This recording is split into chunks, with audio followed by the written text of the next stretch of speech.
UncleBobbyRadio.com. Uncle Bobby Radio is for adults only. If you are a kid, do not listen. Uncle Bobby was as dumb as he could be, but with just a computer and a microphone on the radio could be he. So he decides to try it, and the outcome turns out grand. 'Cause now he does comedy 3 times a week with Mike and Dick in hand.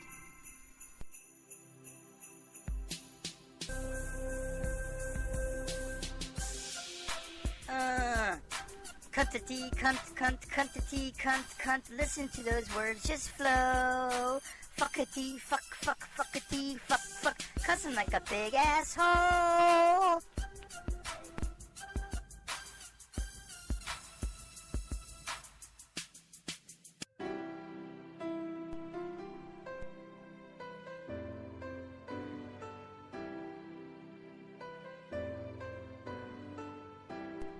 Welcome to Uncle Bobby Radio. I am your DJ, Uncle Bobby.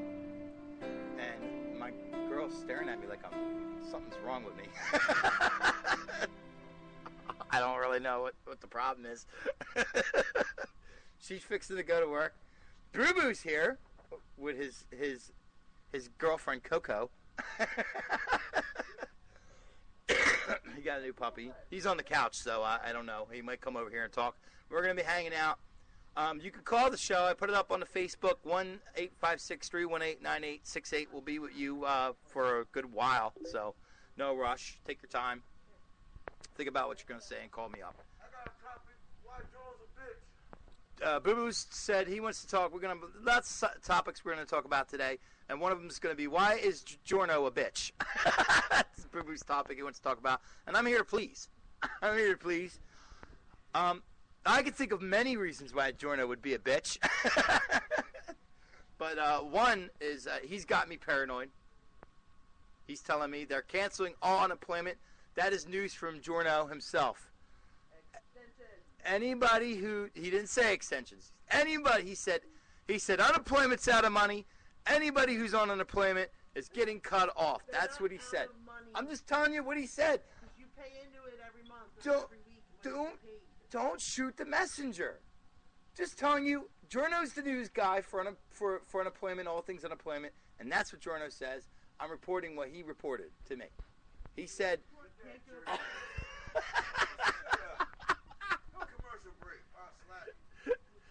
You shut up and go watch some G.I. Joe on the Hub channel.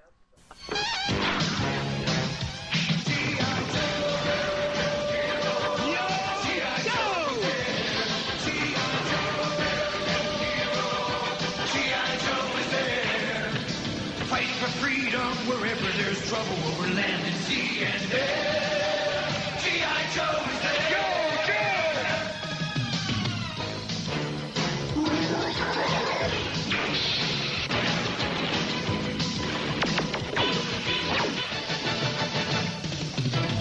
G.I. Joe is the code name for America's daring, highly trained Special Mission Force. Its purpose, to defend human freedom against Cobra, a ruthless terrorist organization determined to rule the world. G.I. Joe! G.I. Joe! G.I. Joe!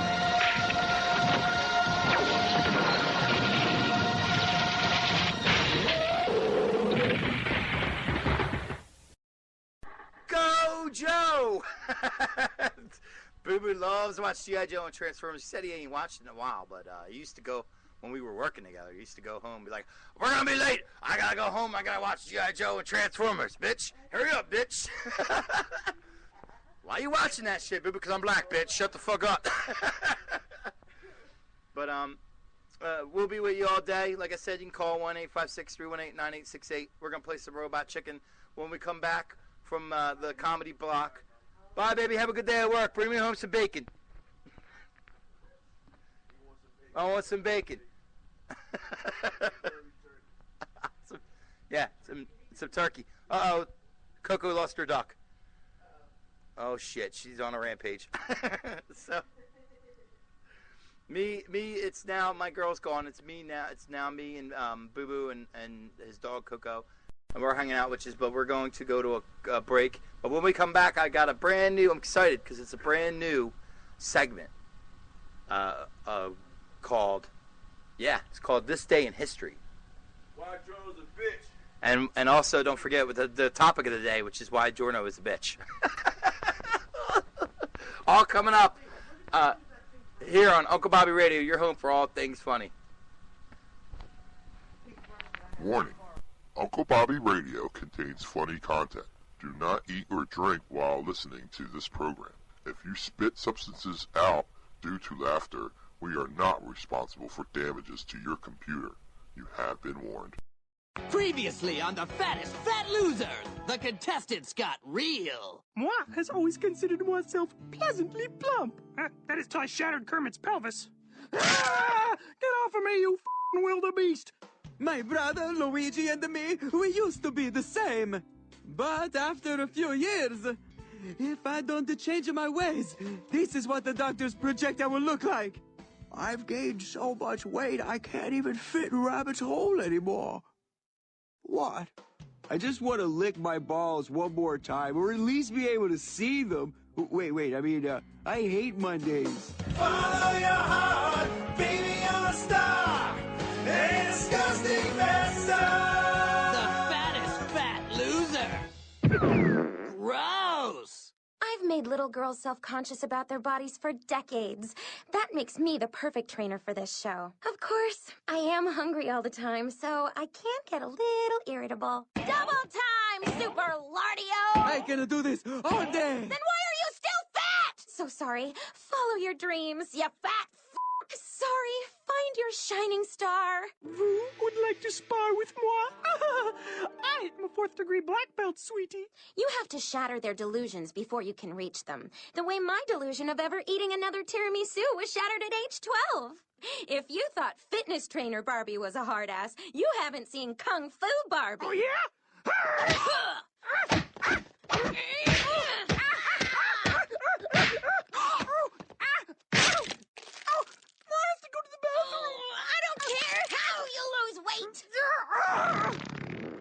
We've had a real breakthrough here today, Miss Piggy. You push a wheelbarrow full of your trigger food up to the top of this hill, where you'll dump your payload into the fire, symbolically saying goodbye to your former fat-ass lives, and giving you the strength to leave your codependent relationship. You hear that, Ken? I don't need you anymore. Please call me. Last fall, Eeyore lost his long battle with depression. For you, Eeyore.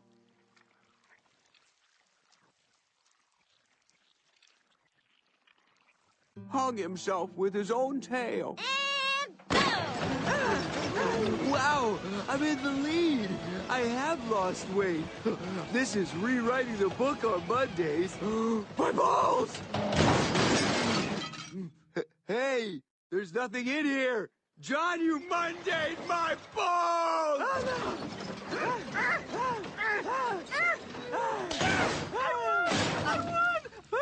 I'm roasting out here. Oh, isn't that my mama's prosciutto? Just the one, the taste, mama. Hey, No, this is my prosciutto, mama. Oh, stop and fluff. Wait. Let her cook. Oh, she does smell delicious. Miss Piggy, your final weight loss is 174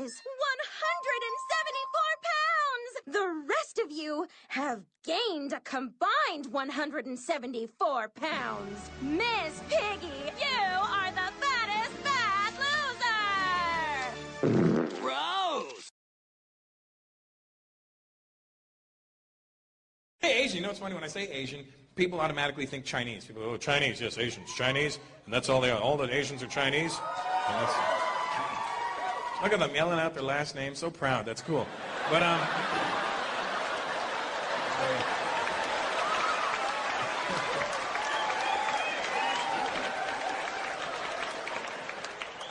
it's funny. People do think all Asians are Chinese. That's what they think. All Asians are Chinese, and they all speak Chinese, and they look Chinese, and that's what they are, and that's what they do. That's not the case. There's so many different types of Asians, you know what I mean? Sure, you may not be able to tell right away by looking at Asian people. You could take an educated guess. Sometimes, you know, certain things stand out and you go, oh, I know what kind of Asian you are. But if you really want to learn the differences between different Asian groups, you can tell by when they speak English. That's how you can tell. And just to get a feel for the Asians that are in the room tonight, do we have any Vietnamese people here tonight? Vietnamese people? All right, like one guy hiding upstairs too. Do ma!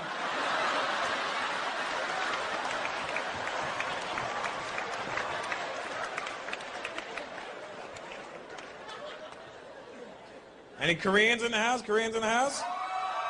All right, that's 2 clothes dry cleaners. Nice. That's Filipinos? Where you at? I see you right there. I knew you guys are Filipino right away because you keep staring at the microphone like there's going to be karaoke after the show. I can see it too.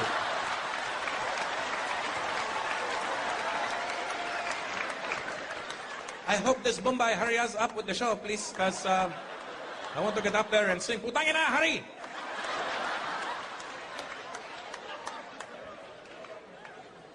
And Chinese people, where you at? Chinese folks? Nice. That's good, man. You can tell by when Asian groups are speaking English. That's how you can tell where they're from. I'll give you an example. Vietnamese people, you can tell when they're speaking English. You can tell they're Vietnamese because when they speak English, they speak it really fast, like they know it. But they end up speaking English so fast that it ends up sounding like Vietnamese all over again.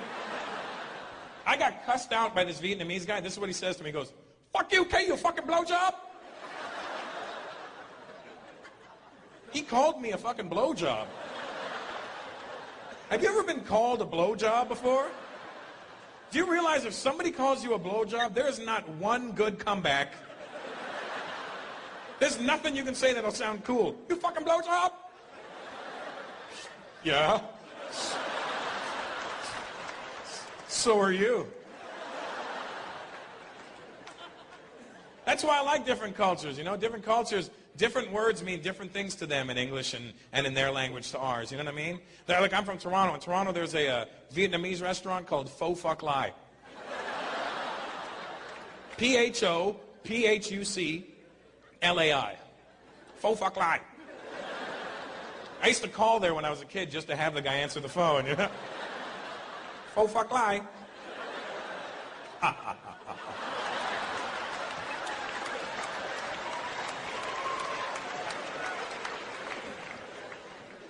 Pho Phuc Lai.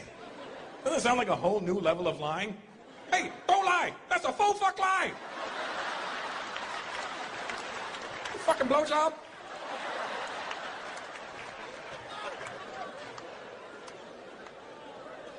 You can tell when Koreans are speaking English, because when Korean people speak English, they sound like they're out of breath.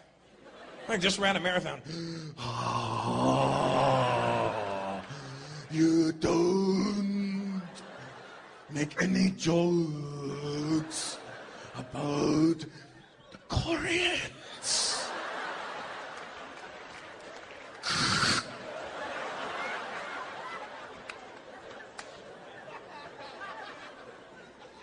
I learned how to count to 6 in Korean. It's not impressive, but it beats, you know, learning how to swear in somebody's language, you know what I mean? We get mad. That's the first thing you do when you learn somebody's language. You learn how to curse, right? And then we get mad at people when they come here, and the first thing they learn how to do is swear at you. You know what I mean? We think, oh, that's so ignorant. Did you hear him? He walked in the store and he went, "Hello, you motherfucker." Well, that's what he learned. You know what I mean?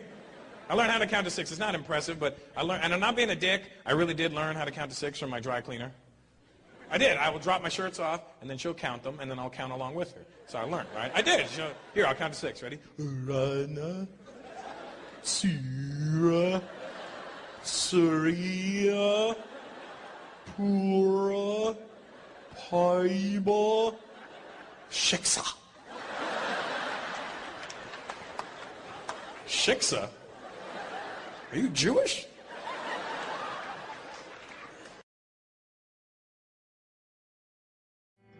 No, I don't know Mr. Miyagi, and I don't have a bonsai tree. I can karate chop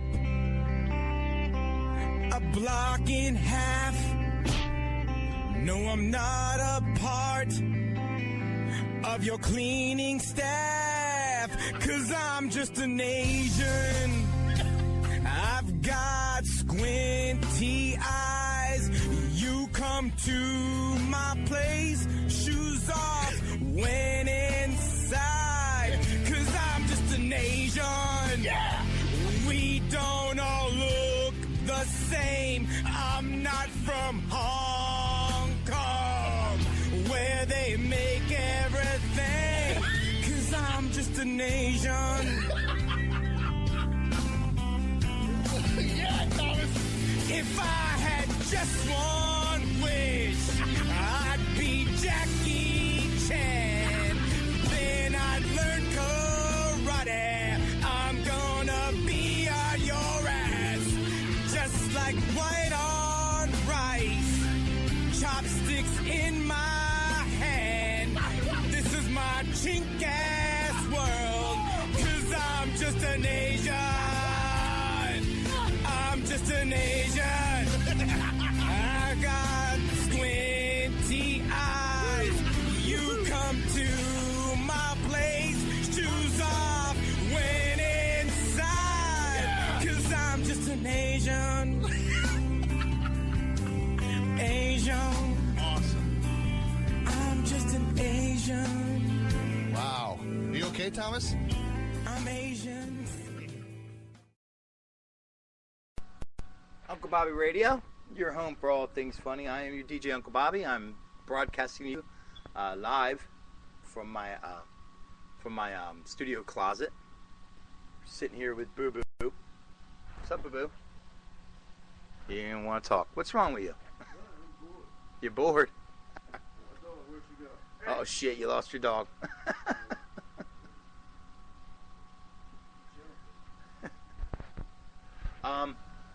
So we're going to do a new segment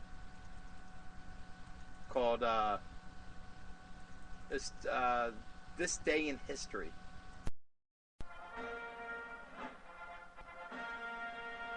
Hello, Abraham Lincoln here. And on this day in history, some amazing shit happened. And it all been documented for your enjoyment right here on Uncle Bobby Radio. God bless America, and thank you for listening.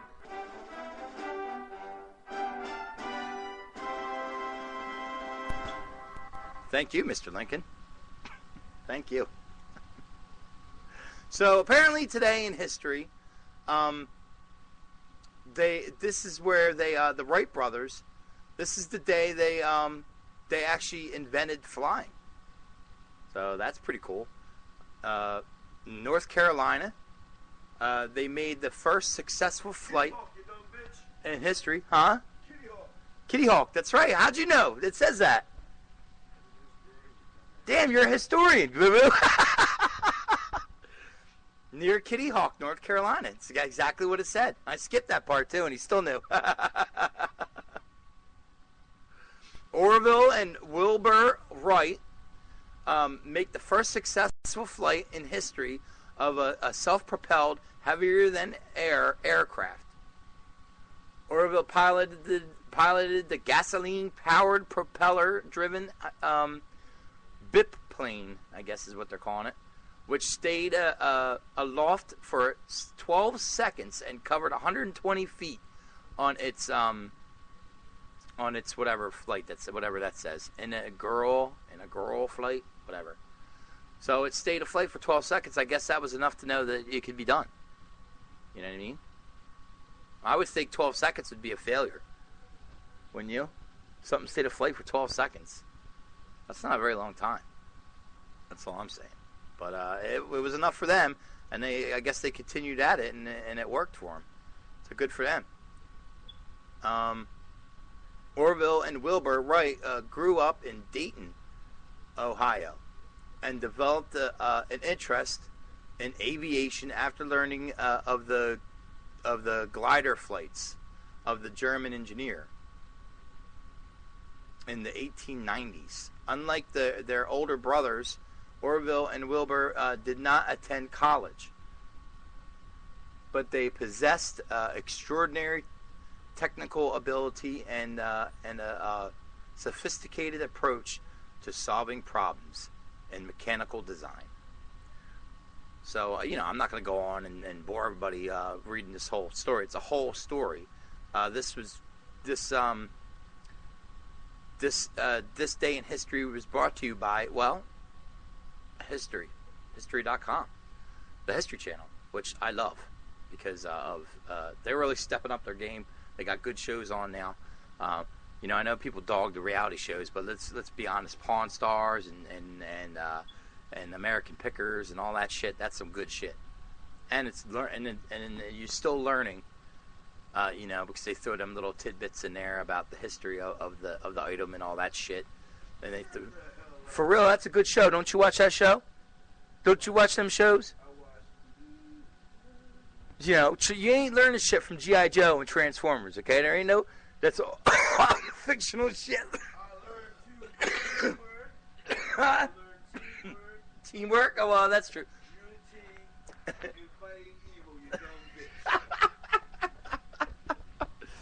That's true. You can learn teamwork and fighting evil, I guess, on G.I. Joe. Where's my Transformer theme song? I know it. I already played the G.I. Joe one. That's the shit.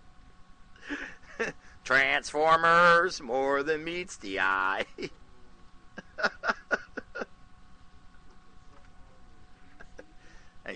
He's talking to his dog and there's something wrong with me.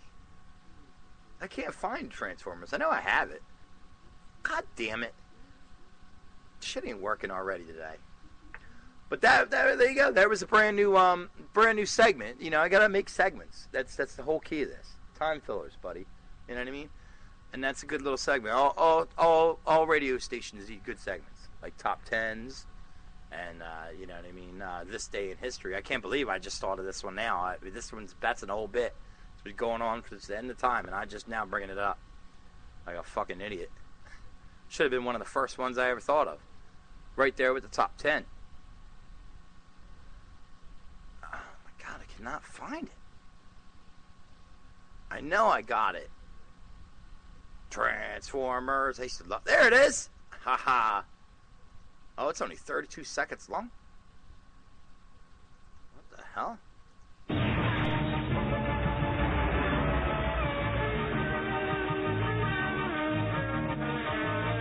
Transformers, more than meets the eye.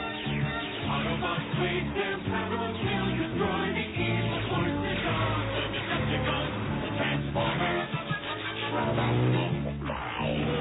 Transformers, more than meets the eye. The Transformers. Boo Boo used to sing that in the van. Used to serenade us with that. To do the voices and everything. Transformers.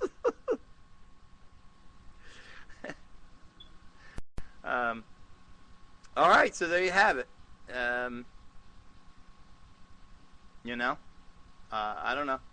That was that segment. Of course, we got plenty more coming up. I'm stalling so I can find something to play. That's how professional I am.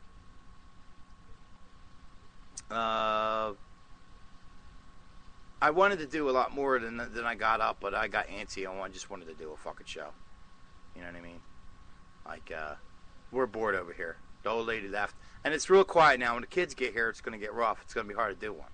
I got to get my talk in while I can, because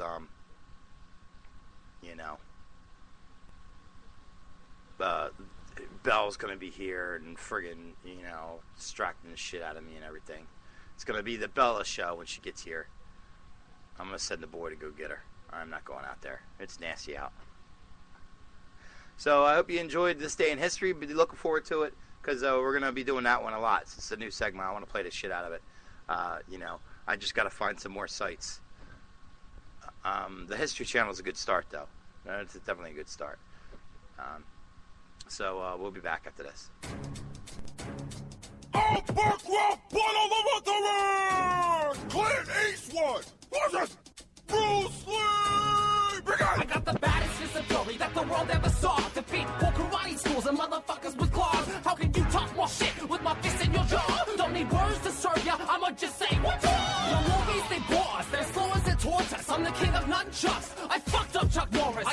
Jeet Kune Do. So take my slipper shoe, here's my two-finger push-up, Kung F-U. You scream like a girl and got moves like Jagger, but I'll rip through your ass faster than a poo-poo platter. You're in the gym too much, Ringo, perfecting kicks. You should spend more time matching your voice up to your lips. You don't belong in a fight, you belong in a sweatshop. So go ahead and make my iPod. Those little dances you do don't threaten me, Bruce. Fuck you, dude, I even squint better than you. I be the good and the bad, you must be the ugly. I will mess up your face, but your mama did it for me. Don't talk your pistol for a fistful of your $1 million babies. You were cool in the 80s maybe, but now you're just crazy. A man who argues with people who aren't even there is more fit to rap against this fucking chair. Do you feel lucky, punk? That's what I'm asking. You can't be too tough. You got killed by an aspirin. Your one-inch punch, same size as your pecker. Leave the rapping to me. Stick to Chinese checkers. I'd beat you in round 2, but that'd be unbelievable. No one in your family ever lives to see a sequel.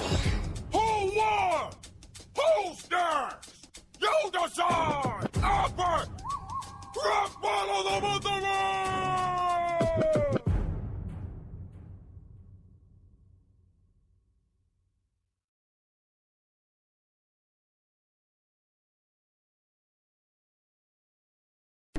Whoa, dead air. What the hell? God damn it. Yeah, I hope Jen the intern is now in the chat. Yay! And let me know if how's it sound, because let me know if you hear skipping, because it's been doing that a lot lately, man. Skipping like if you had a CD that had a scratch on it and it just skips, or like a record or something, man, and it's bothering the shit out of me. I'm gonna have to take this whole fucking thing apart and redo it. You know what I mean? You know, I gotta figure something out, because it just bothers me. It bothers me. Nick was Big N was on Facebook, talking to him on Facebook, talking to a lot of people on Facebook and everything. I put up the number on Facebook so you guys can call me. You know, I just do a little. I take calls, but you know, I don't keep these on for very long because of the sound quality and all. I don't even have my headphones. My little jerk of a son took his headphones back, his earbuds, because he's mad at me. So I got to see if I can work on getting that back. You know, but I think it sounds alright. I don't think it's bad without the earbuds. Plus I'll be ready for calls. You shut up. You shut up. It's because you're bored. You were bored. Come get a chair and sit over here and talk with me. You resting? Oh, I'm interrupting your nap. Would you like me to shut the door? For sure, man. So what's you been up to? Big N says in the Facebook chat. Not much, buddy. Not much. You know what I mean? I know everybody says Jordan's crazy, but now I'm sweating the whole unemployment thing. You know, I mean, you know, what are you supposed to do? You got a job, it's seasonal. They're going to cut you off for that? I don't think so. I think he's crazy. I'm not. Yeah, that's why he sucks big meat. Jordan, you suck big meat. Big black meat.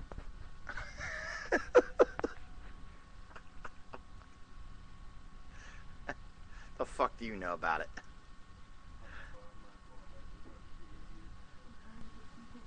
Missed you too, but I was at work. Yeah, it is. Saddy face. Ooh, what's the saddy face for? Tell him to get his ass in the chat with you. Who? Big N? Yeah. Yeah, he should come in and hang out in the chat. He can't call in because he said something's going on. I'll tell him. I'll tell him you said he's got to come in the chat. Where'd he go? Did he leave me? I can't find him. Maybe he left. I think he left. Jen. He's gone now.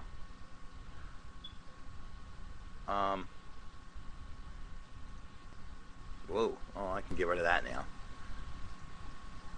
Ooh, Kimmy's here. Well, Kimmy's on Skype. Let's see if we can get her hanging out in the chat with us. Yay, Kimmy! I ain't seen her in a while. She usually hangs out in the morning time. Oh my god. Yay, she said what? Hey, BTW. What does that mean? What's BTW?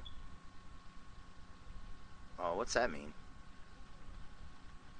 I don't know what that means.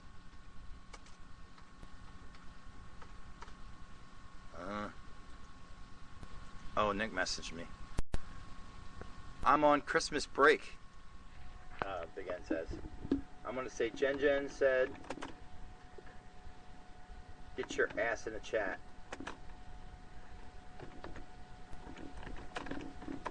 Get your ass in the chat.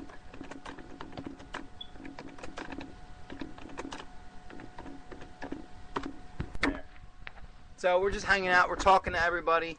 Trying to get people come in here and hang out with us. And regardless, the show's got to go on. So we're gonna keep pushing through it. And all the fun things I like to do will be coming up. Tweet of the day. So on and so forth. Top 10, all that shit coming up after the comedy block. Uncle Bobby Radio, your home for all things funny. And sometimes. Hey man, let's go. Be prejudiced this summer. Fucking, it's all right now. Bullshit. Bullshit. My dick. People in the audience get hostile. You drunk, motherfucker. Fucking bullshit. I stopped drinking. I used to drink a lot. Stopped. Been 7 months. That's a strange. It's really strange. Huh? Oh, you don't have to. I know you ain't gonna believe it because you fucked up. I don't. Hey. Shit. No, I just thought I'd try that for a while, after 20 years. Give yourself a break. I'll probably die tomorrow. Trying to slow down, But it's different. Don't do that. Don't do that. Well,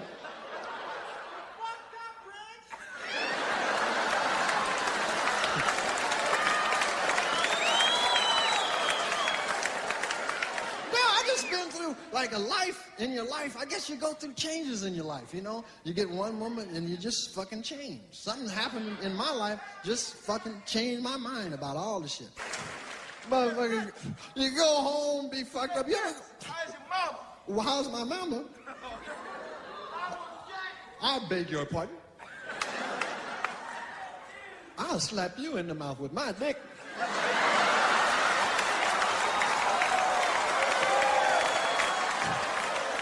One at a time, please.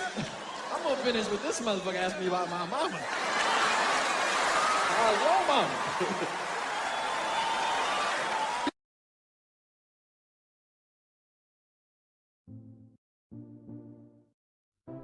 Greetings, friends. Join us on a journey through Pennsylvania. I know a place where the roads are filled with potholes. Snow kicks our ass, and the salt destroys our vehicles. Sipping Yingling lager, laying underneath a pine tree. Look out for that pine cone. Meet my new friend. This is Phil from Punxsutawney.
song hits like unskinny bop in a Pennsylvania polka. St. Patty's Day up in Scranton, sloppy wasted at 7 a.m. Hang up by 12 p.m. Pennsylvania guys were unforgettable. Flannel shirts, suspenders on top, horse and buggy parked outside the grocery store in Pennsylvania, Keystone, Pennsylvania.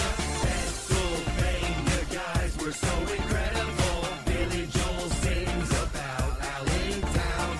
Pittsburgh represent. I'll take a can of pop in Pennsylvania, Keystone, Pennsylvania. Pennsylvania's known all over the globe. Even Mr. Rogers was born in Latrobe. Come enjoy a five-star cuisine. Cheesesteaks, tasty cakes, pork and beans. Take a long ride down the Hershey Highway. Pig out on sauerkraut every New Year's Day. Go to Dutch Wonderland, milk a fake cow. 15 miles down the Erie Canal. Amish people getting freaky with no remorse. Way down south in a town of intercourse. The Bloomsburg Ferry bought a caramel apple. Got hoof and mouth disease from eating raw scrapple. Pennsylvania guys were unforgettable. Mining hat with flashlight on top. Cold dust skin so dark. Who needs a tan in bed? In Pennsylvania, Keystone, Pennsylvania. Pennsylvania guys were highly physical. Sexy smile above our beer guts. Wilkes-Barre represent. We want amnesia back. In Pennsylvania, Keystone, Pennsylvania.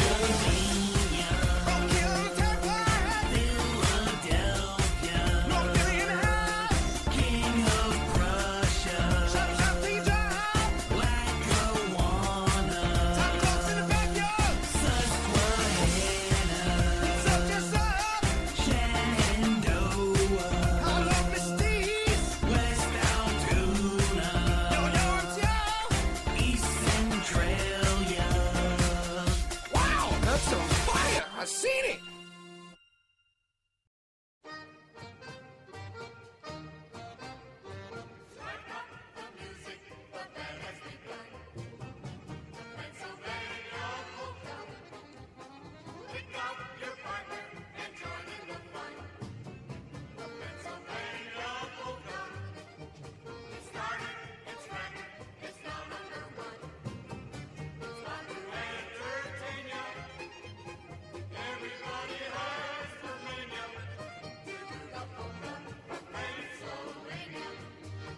Sloppy seconds.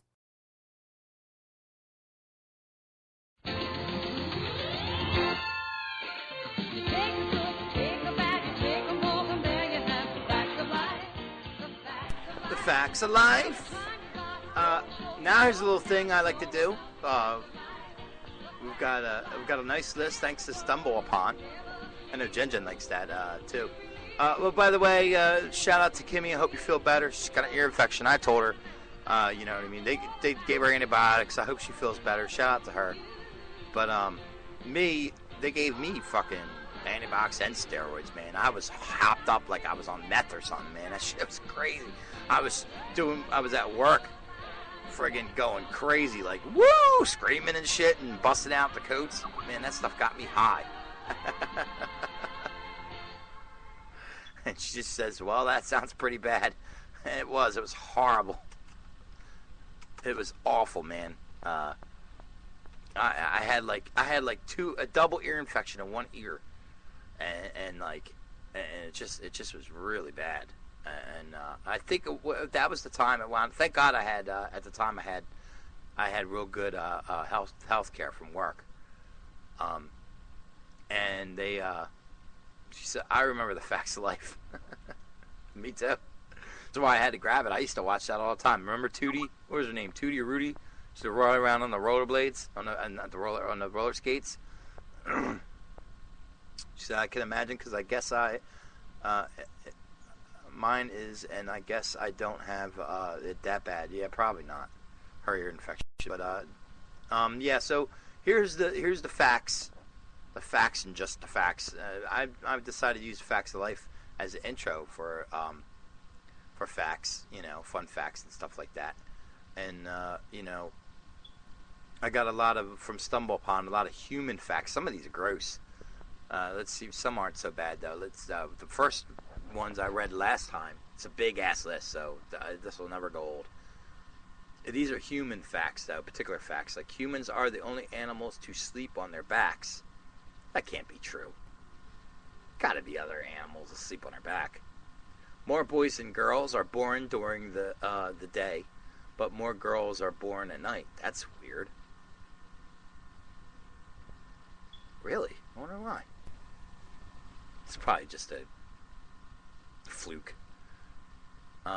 Clark Gable was listed on his birth certificate as a girl. Elvis Presley, hip wiggling, started out as a stage fright. What? Is that supposed to say stage fright? He was a stage fright, supposed to say. I swear to God it doesn't say that. It says stage fright. There's no T in it. There's an R in it.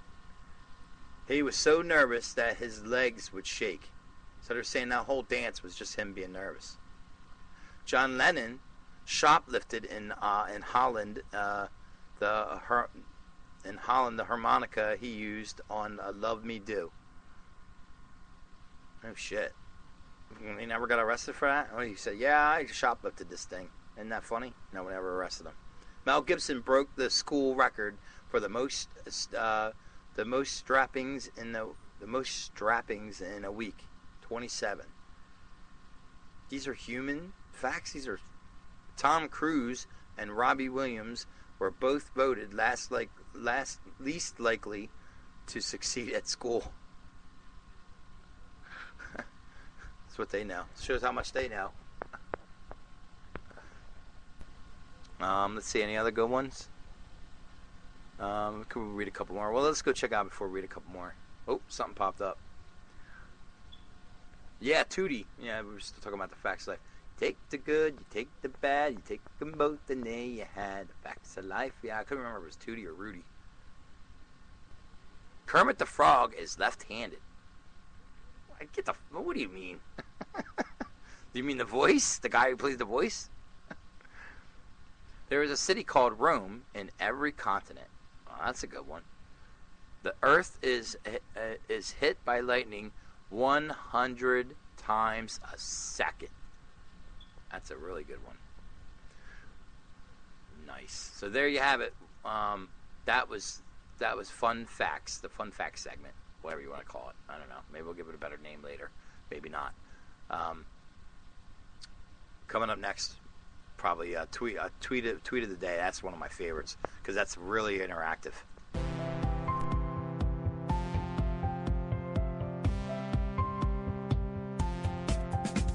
In 1987, American Airlines saved $40,000 by removing one olive from each salad served in first class.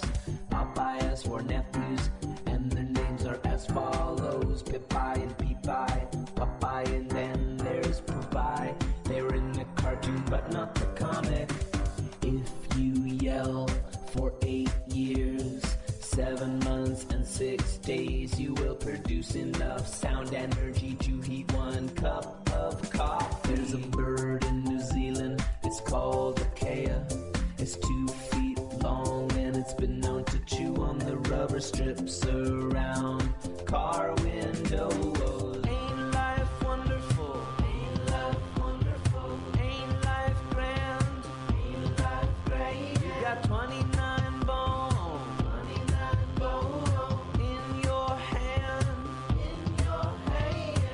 The strongest muscle in the body is the tongue. An ostrich's eye is bigger than its brain.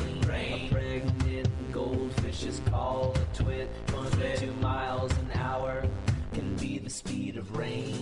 It's impossible to sneeze with your eyes open. There are 336 dimples on a golf ball. Clonophobia is the fear of beds. 2/3 of the world's eggplant is grown in New Jersey. Until the 19th century, large solid bricks of tea were used as currency by China, Tibet, Mongolia. Money you can consume, imagine that. The king of hearts as they only came without a mustache and a deck of standard playing cards. I wonder if his lip gets cold. It's illegal to drink beer out of a bucket while you're sitting on the curb in St. Louis. It's illegal to chew gum in Singapore. A jiffy is an actual unit of time. It means 1/100th of a second, and the longest known flight of a chicken is 1,300 jiffy. Ain't life wonderful? Ain't life wonderful? It's a mad, mad world. It's a mad, mad world. We're mostly made of water. Mostly made of water. Vinegar dissolves pearl. Vinegar dissolves pearl. Forest fires move faster uphill than downhill. America once issued a 5-cent bill. A giraffe can clean its ear with its tongue. More people use blue toothbrushes than red ones. Dolphins sleep with one eye open. Porcupines float in water. Cat urine flows in blacklight. State of Florida's bigger than England. The electric chair was invented by a dentist. Lightning bolt is hotter than the sun. Every day 20 banks are robbed. The first product with the barcode was Ricky's gum. Ain't life wonderful? Ain't life wonderful? Ain't life grand? Ain't life grand? 123 ligaments, 29 bones in your hand. In your hand. Ain't life wonderful? Ain't life wonderful? Ain't life grand? Ain't life grand? 29 major joints, 29 bones in your hand. Ain't life wonderful? Ain't life wonderful? Ain't life grand? Life grand? 30 main lottery, 29 bones in your hand.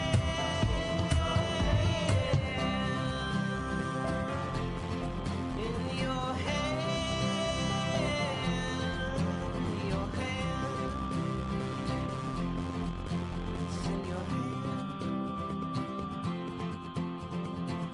Brrr, it's cold here in Berkeley and rainy and oh god, it's terrible outside. But I don't know what her problem is.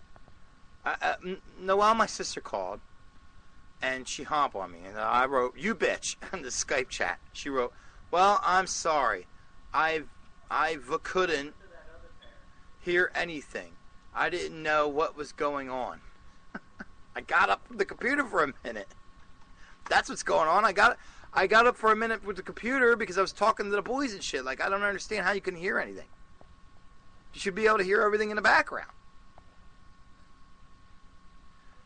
What, Ian? I don't know. I lost them.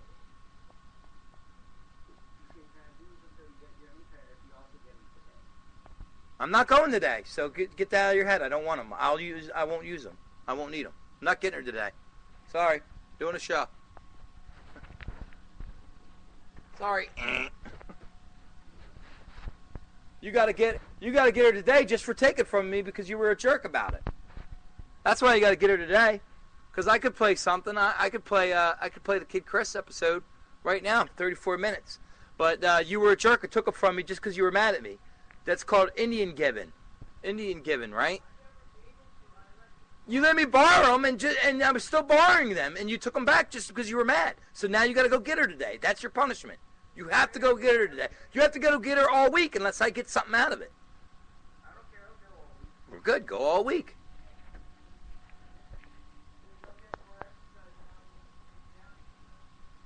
Get more exercise, and I don't know what he said after that. So let's call Noelle and see what she's doing.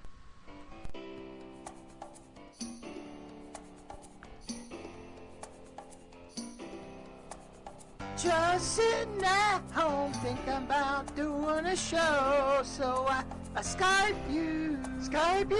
See, just a plain phone call, well that just wasn't enough, so I Skype you.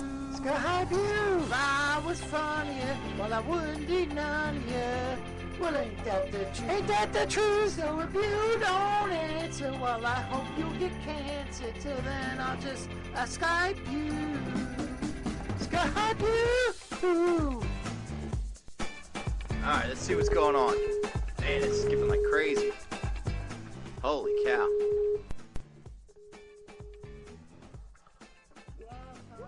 What are you doing? Why'd you hang up on me?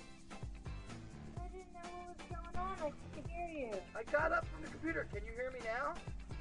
Yes. So why couldn't you hear me earlier? I got up to talk to the kids. The kids came home.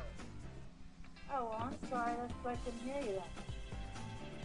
Listen, if something happens, you just sit tight. Oh. Well, now I know. What if we weren't on the radio? Like, it doesn't even matter. Take the radio out of the situation. And we were just talking on Skype. If you don't, you're gonna hang up on me? Like, I don't understand. No.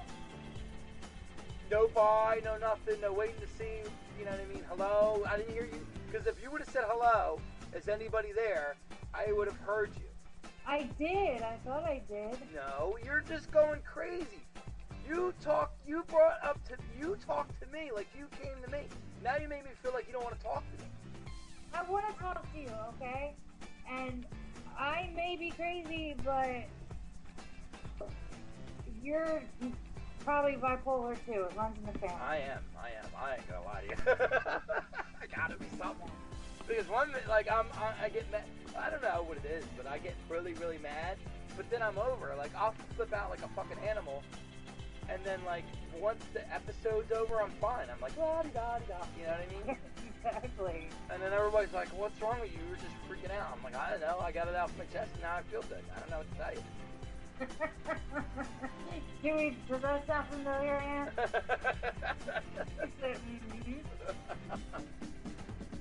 I mean, honestly, maybe we're the only normal ones and everybody else is crazy.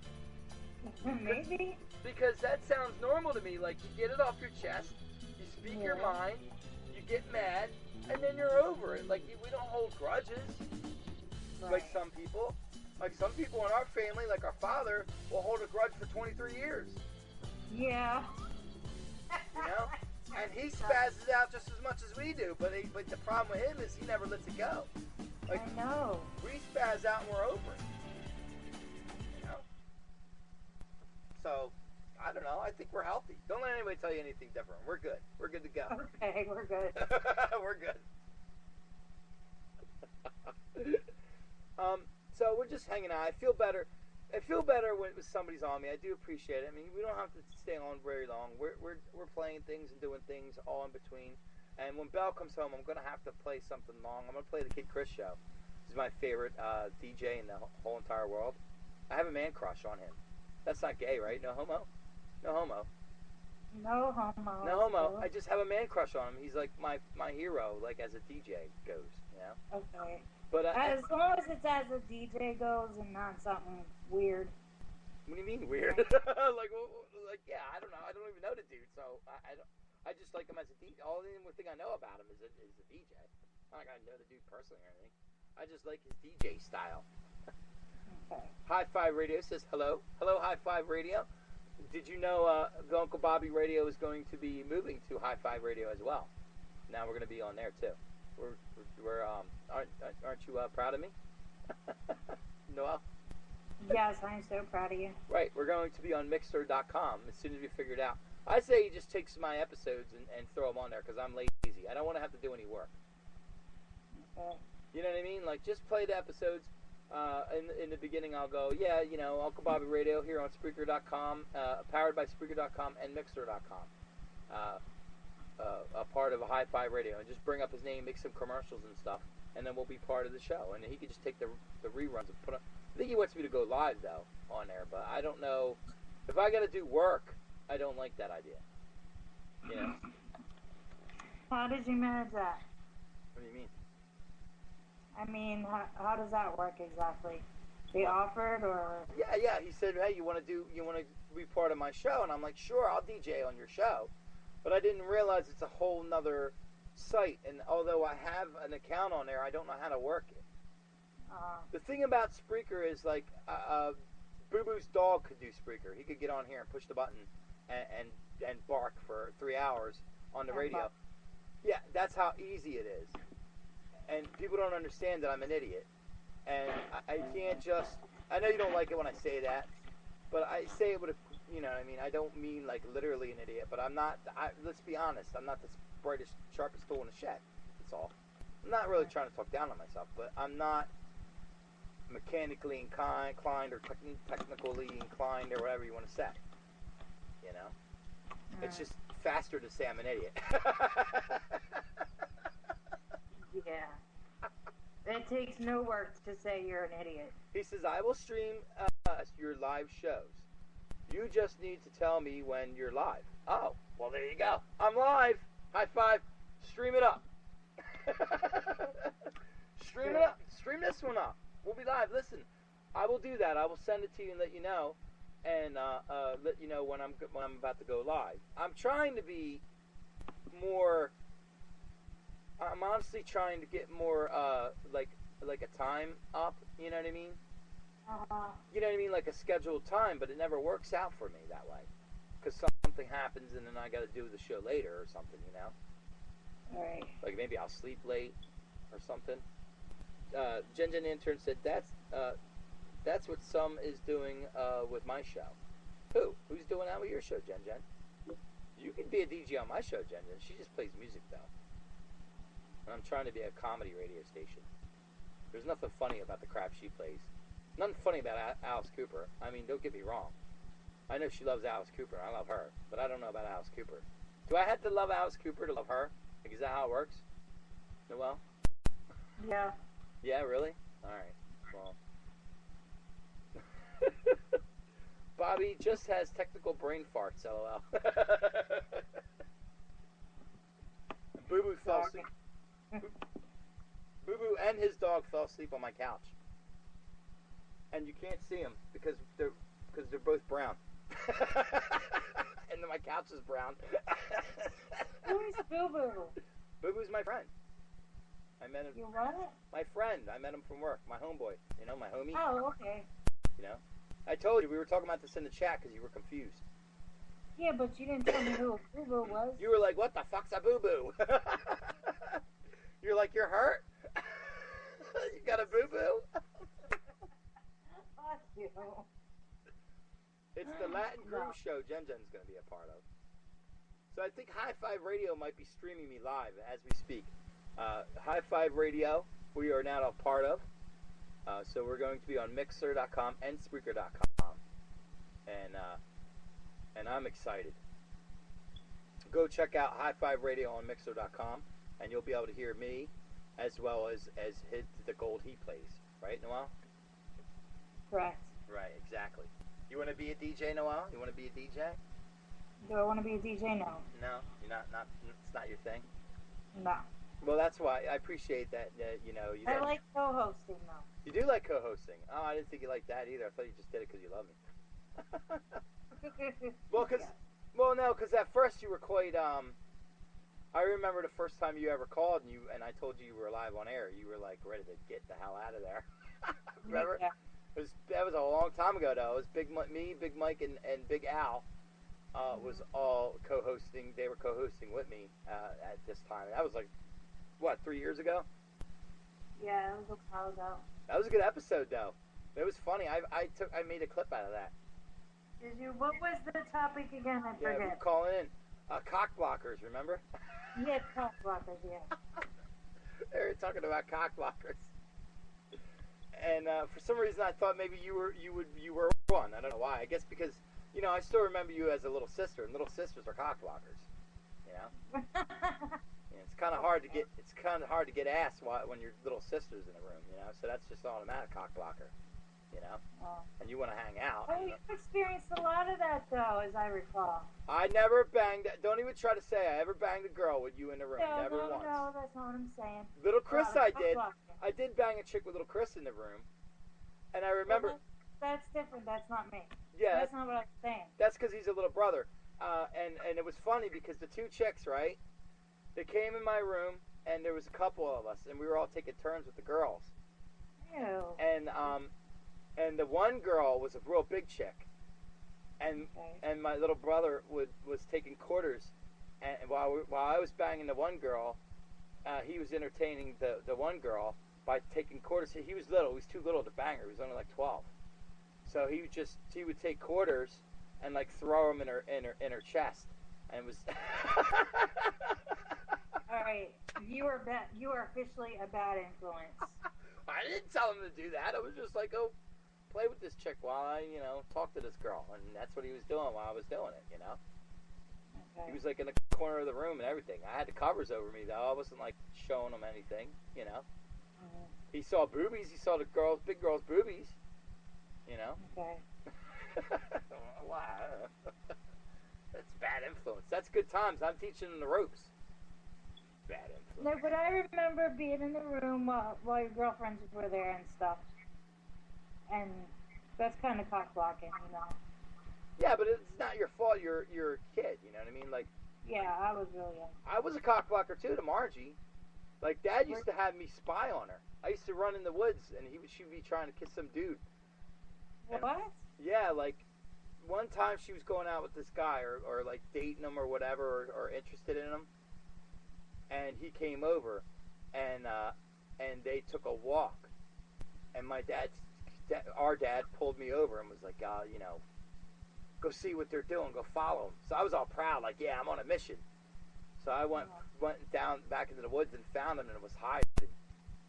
And then when they went to go kiss, I popped out of the bush. I'm telling, and ran to go tell Dad.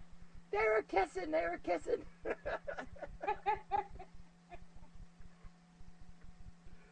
Oh my. Yeah. Where was this at, in Kentucky? No, Kentucky. Dad's never been in Kentucky.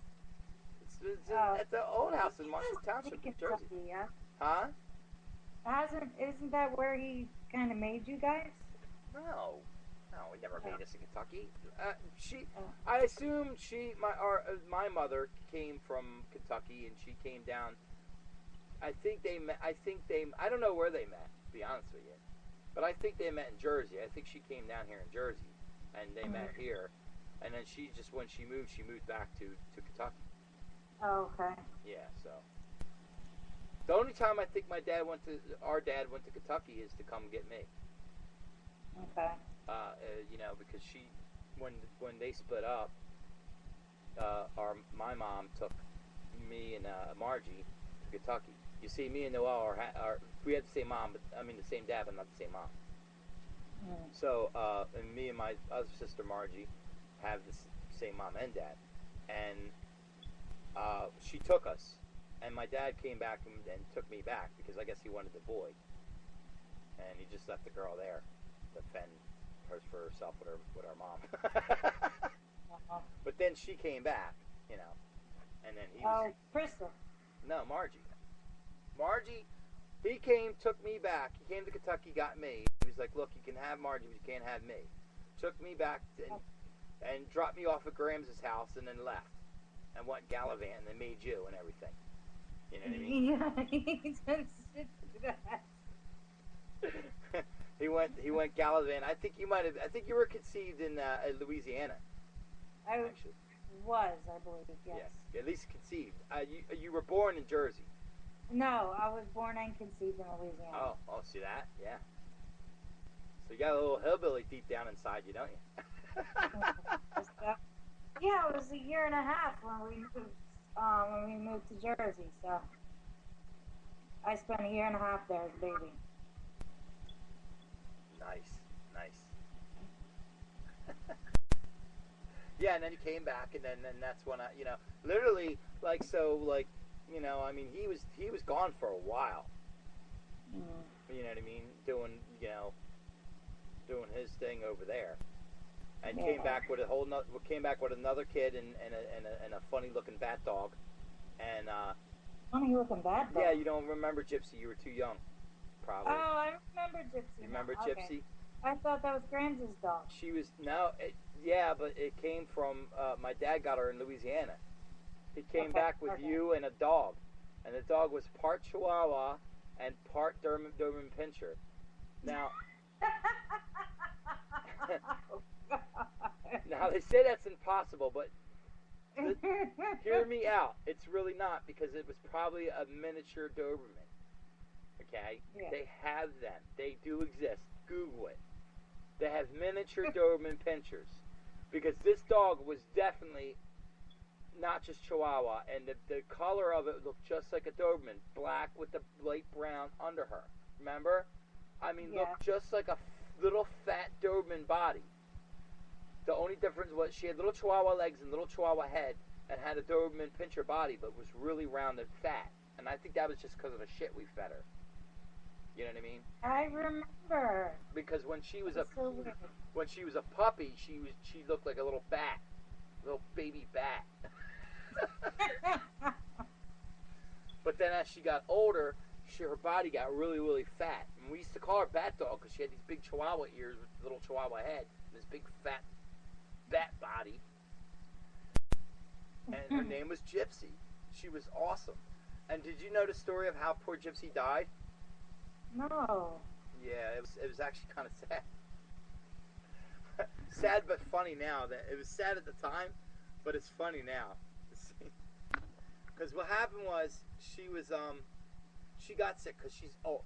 And in my defense, she was an old dog. I'm talking 90. Your defense. What did you do to this dog, Robert? Well, I might have had a hand in her death because she was getting old and she was dying, right? Okay. No. Oh no! I'm gonna spit out. She was spit out her drink as I'm trying to tell the story. I must spit water all over my laptop. Yes. Yeah, all over her laptop. I'm looking for something. I'm trying to stall. Oh, there we go. We'll use this one. Hold on. So I'm getting ready to tell a story, and the funny thing is, I made something today. It's a warning. So you can't sue me, Noel, when you spit that soda that you're trying to drink, and I'm making you laugh. When you spit the soda all over the computer, you can't sue me. Here's the warning. Warning. Uncle Bobby Radio contains funny content. Do not eat or drink while listening to this program. If you spit substances out due to laughter, we are not responsible for damages to your computer. You have been warned. You've been warned, Noel, so you can't sue me, all right? I cannot sue you now. Okay. So let me set the mood, okay? The dog is getting old. Gypsy's getting old, and I got her in a box because she's very sick at this point, okay? And she's I think she's having a heart attack, right? Oh, wow. Yeah. So I literally had to like she would like pass out or die or something, and I would pump her little heart to get her started again, right? You know what I'm saying? Like she would just go cold, or not cold, but just go out. And I'd go, oh my God, and I'd pump her little heart, and she'd come back to life. Okay. All right, but I was playing video games. Okay. And I got really into this one level, and as I was doing this, you know, I looked over and she was dead. So I technically I killed her because I was playing video games. That's how I see it. Well, have you ever heard of a vet? Veterinarian? Yeah, you know who the vet was? You know who the local vet was? Our dad in the shotgun. That was the local vet. Oh. You know how many times? I forgot about that. Yeah. He ran my one dog over with his motorcycle and then shot him. What dog? I had this puppy, this big goofy puppy, and he was stupid as a fucking rock. This dog, and he ran right in front of our dad when he was driving in his driveway with the motorcycle. I watched the whole thing happen, and he ran him over. And then he's like, oh, you know, you'll be all right. And he took the dog, drug him out back behind a tree, and shot him. I heard the gun go off and everything. Oh my God. Yeah, but that's what they did back then, Noel. That they didn't have vets. They didn't spend. But he's always been a lunatic. Well, he got older, and as he got older, he couldn't do that shit anymore. But we still didn't have the money for vets. They would just suffer and die.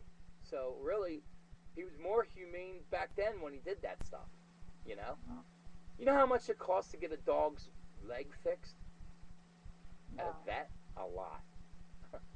We're eating deer meat and living off the land, eating vegetables. I don't think Grams had enough money to get my dog's leg fixed, to have the dog walking around in a crutch. You know, walking around in a cast.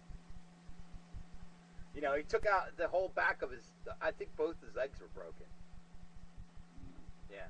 Hey, you remember the time, I don't know if you were around or not, I was about 5 years old, and we swore we saw Spooky. Remember Spooky? Yeah, that was our cat, a black cat. He had one eye. Cat. He only had one eye. Yeah, well, we swore we saw him in the middle of the road, that he had gotten hit by a car. Well, Dad took him and dug him a little burial hole outside the house. Right. As he was covering the hole, no joke, Spooky comes running out from the side of the house. So what do you mean? He was burying some other cat? Yeah, he buried another cat. How many cats was running around with a one eye? I don't know. I guess his eye got squished because he got ran over by a car, but he buried the wrong cat. And I was crying, and my mom was crying, and we all had a little funeral for it. I remember the time our dad took me and your mom fishing, and we caught a fish, and she cried for the fish.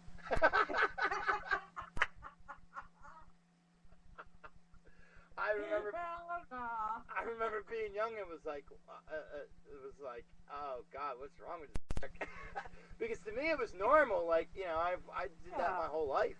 It was normal to catch fish. She felt really bad for the fish. Jen said, ooh, deer meat. You like deer meat, Jen? What a woman. That's a woman after my own heart. A lot of chicks don't dig the deer meat. I like deer jerky now. Deer jerky, that's your thing?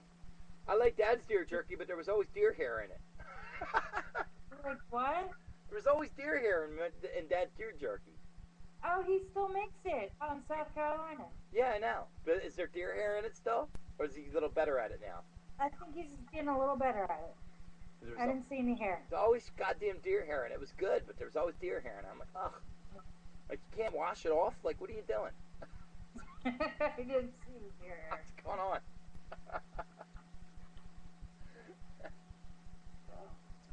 Alright, so much better show. Now, I feel better when I have somebody on with me because I feel crazy. You know what I mean? But we are going to go to a break, and if whether Noelle's here or not, I guess it depends on her. We'll see. But we'll be back after this. I think I have a very unique vocal style. It's like pop rock meets Broadway meets jazz and R&B. It's a very unique combination of all the three. At least that's how I would describe it.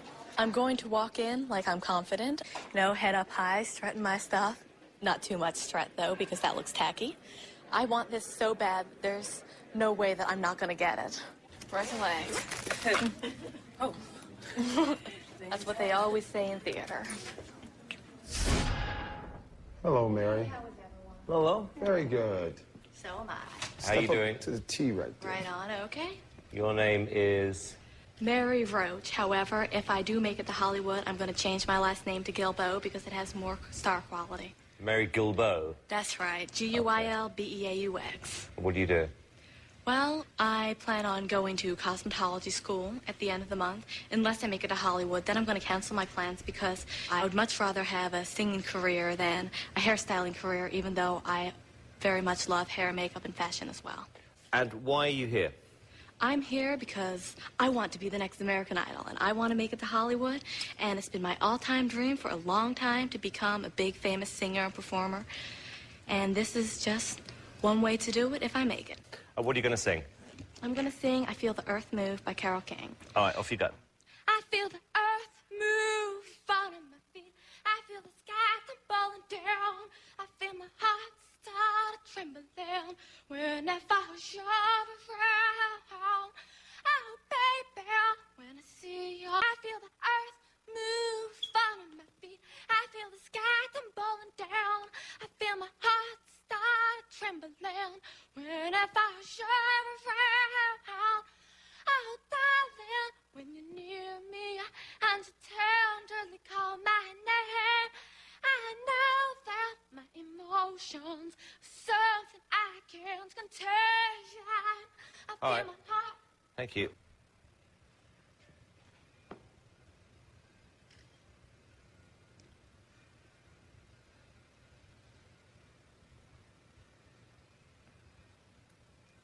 How do you think you did?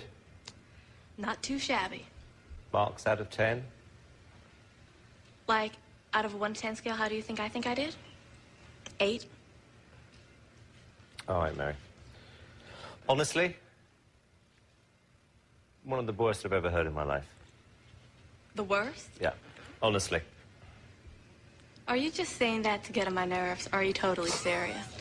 Because something tells me that I think you're saying it to annoy me. But what made you audition for this competition? All my friends told me that I was an awesome singer. What? Mary, you can't sing a note. I mean, not only can you not sing a note in tune, you have one of the weirdest voices I've ever heard in my life. Well, weirdness is originality, too. Well, yes. Good point. Well, you know, at least I'm not going to walk out of here crying like some people do. No, I don't want you to, I'm Mary. going to walk out here being like, hey, whatever. Yes. Yeah. Would you like me to sing like myself? I have a ton of different voices. Right. Well, what were those? You don't want to hear them. You have a lot of voices, huh? In your head. In your head? Are they talking all the time? Yeah, I think so. What are they saying now? They're saying, I didn't know the judges on American Idol would actually think I was terrible. They're also saying Mark McGrath is a hottie. They're also saying... He's a good judge. All y'all look different in person. I pictured you to be bigger. You're prettier than I thought you were. You look thinner than I thought you were. The soundtrack to this section, I think, should be violin music. I mean, Mary, I think we're just going to say no and wish you lots of luck at beauty school. Yeah, definitely. You seriously think I'm one of the worst singers you've ever heard? I actually do, Mary, yeah. Yeah. Thank you. I really thought I was going to make it to Hollywood, and I can't believe the outcome, but whatever. Hang in there, honey. It's just Thank one you. show. Thanks, Mary. Thank you so much.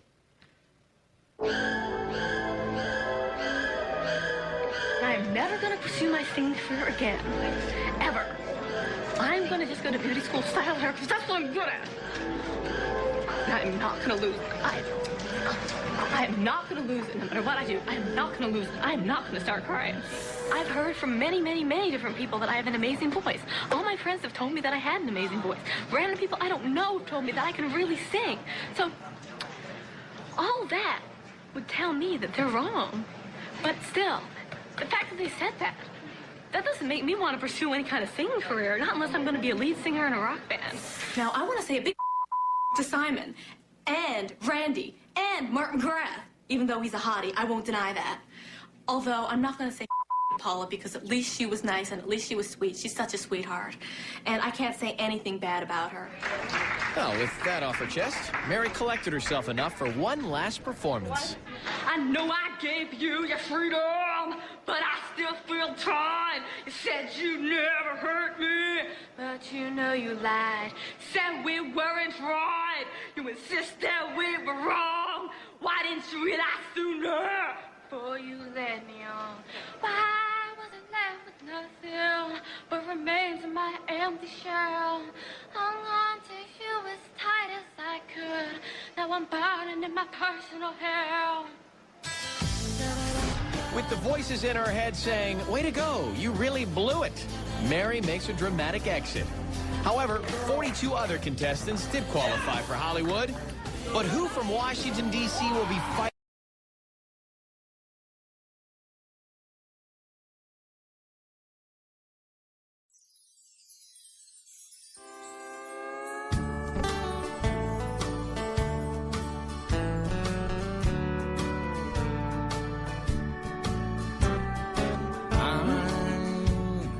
Dreaming of a white trash Christmas. We'll deck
pick out a few presents now.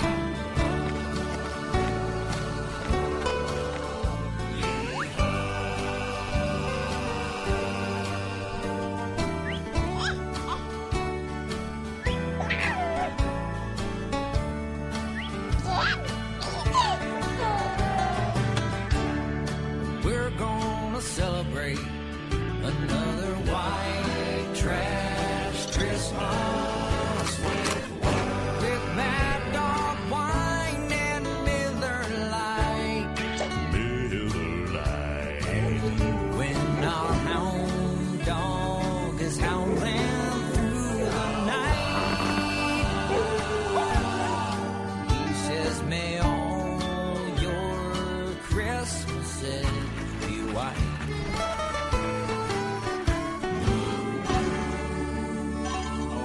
Pay no attention to that trespassers will be shot sign. That don't apply to you, Santa. Nice rack on Blitzen, though.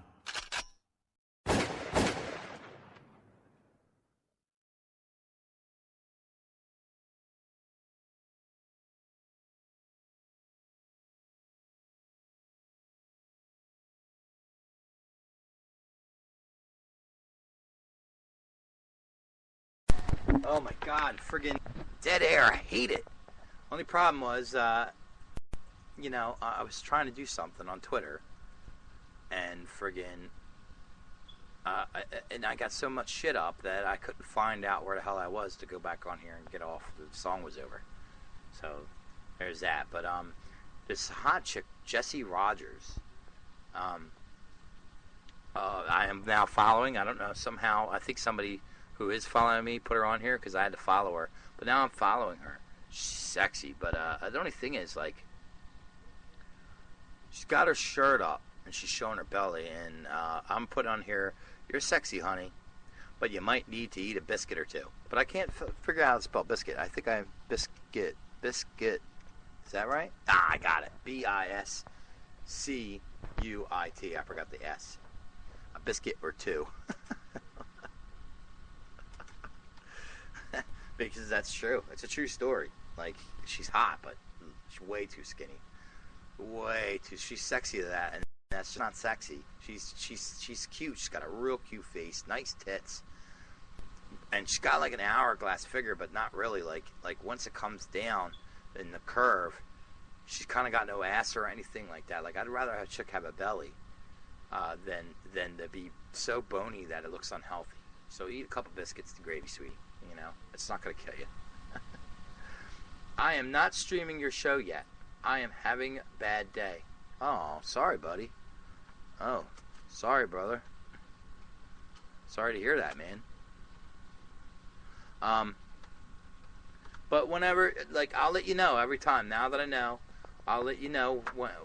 Pretty much do one a day. I do one every day, a 3-hour show every day. So I'll just let you know when I'm going to start the 3-hour show.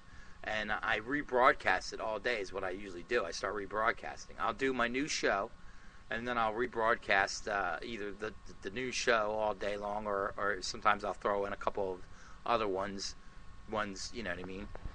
I just rebroadcast the rest of the day. I try to stay up there as much as possible because I have to keep up with the people who broadcast 24 hours a day, 24/7.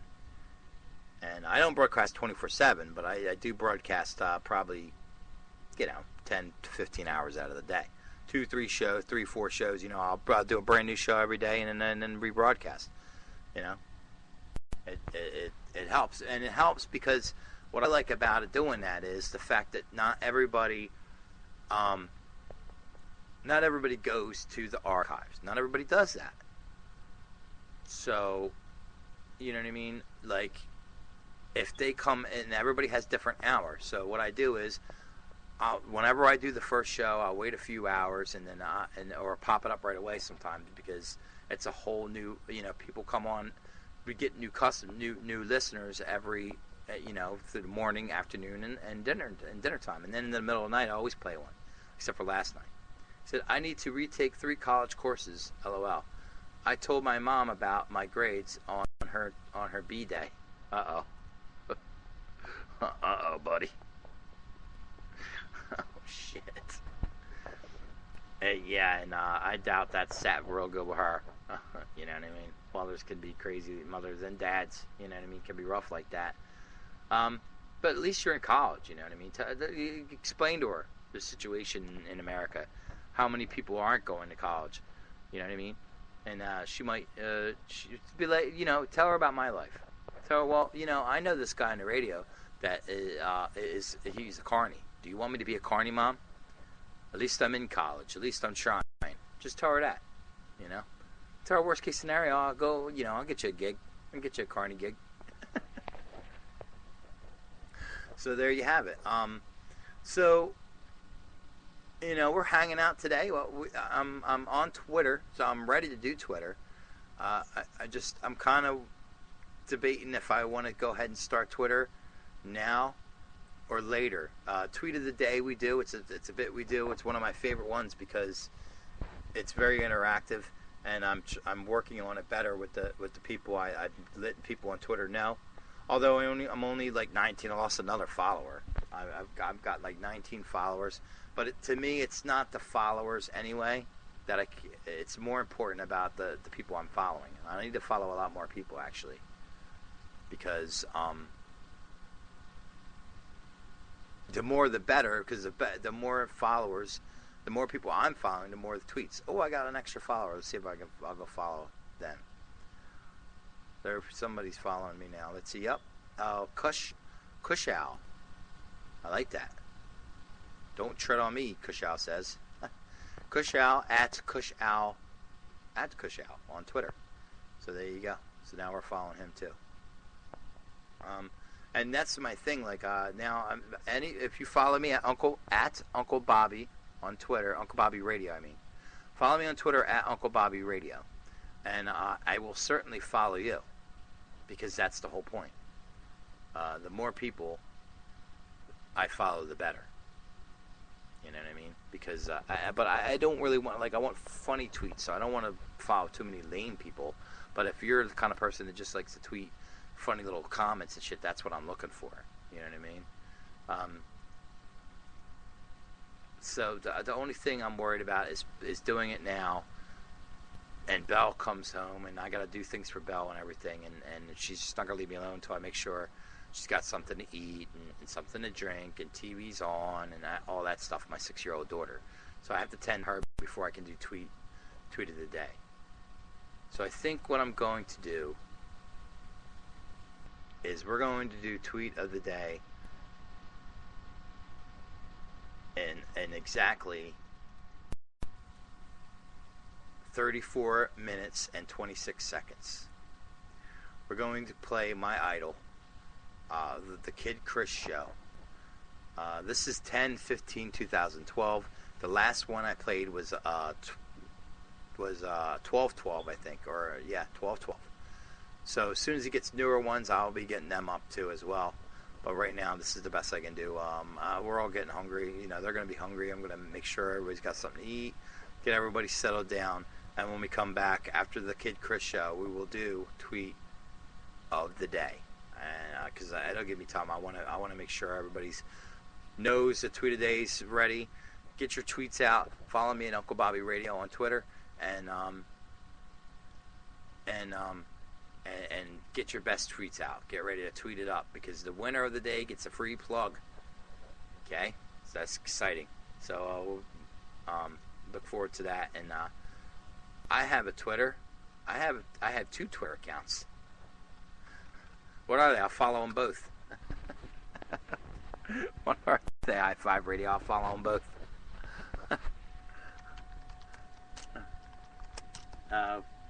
Give me them. Tell me them. Tell me them right here. I'll follow it, and not only that, but I'll plug it right here on the show. You know what I'm saying? You know, you get what I'm putting down before we go to this break. Try to put it in there before we go to this break because it's going to be a long one. The Kid Chris Show, 10/15/2012, and then when we come back, then we're going to do the rest of the show live. You know what I'm saying? Just mostly talk, just a little songs, a couple songs here and there, but for the most part, we're going to be, you know, we still have tweet of the day to do. We still have the news to do. Funny cook, dumb crooks. Shuffle,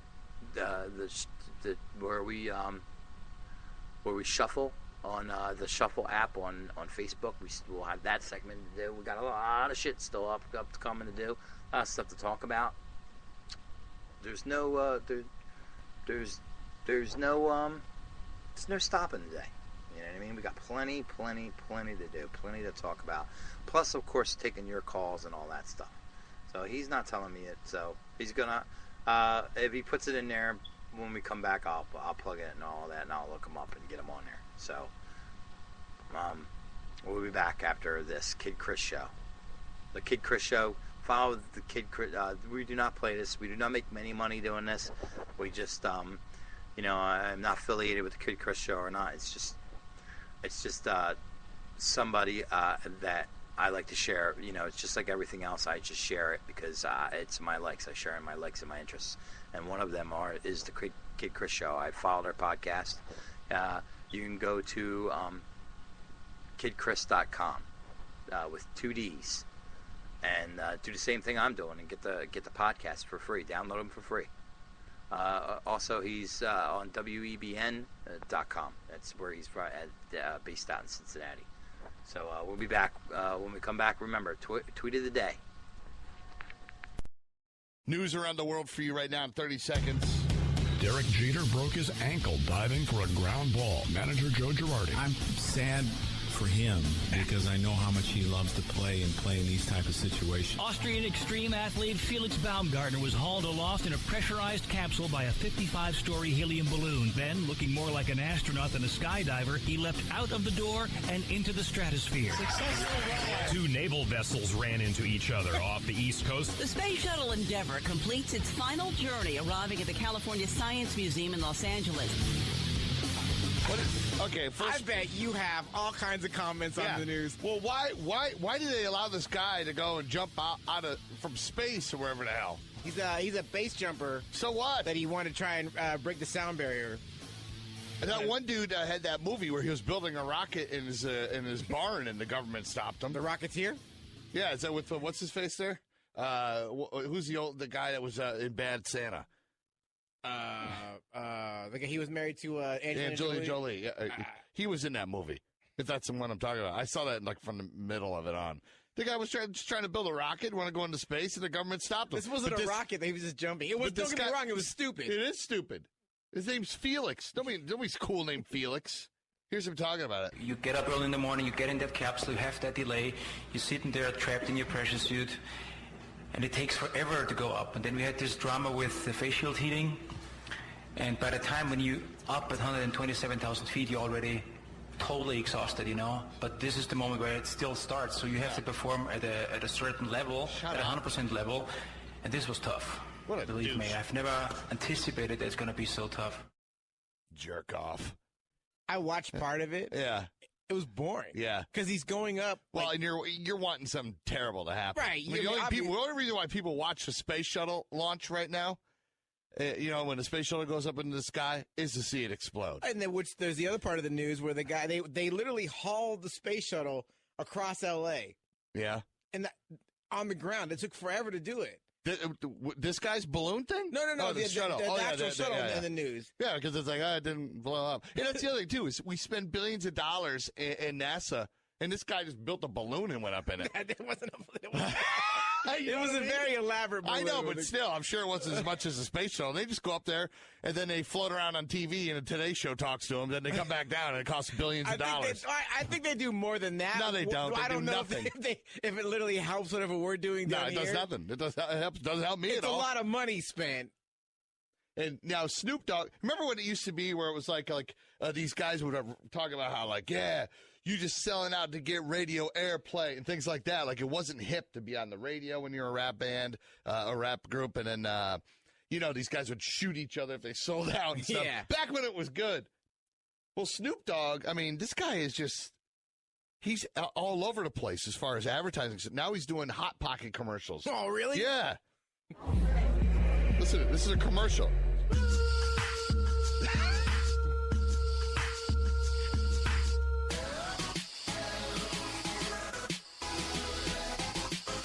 Hungry kids in the crib, ma. Pocket like it's hard. Pocket like it's hard. Pocket like it's hard. Is that hilarious? That is awesome.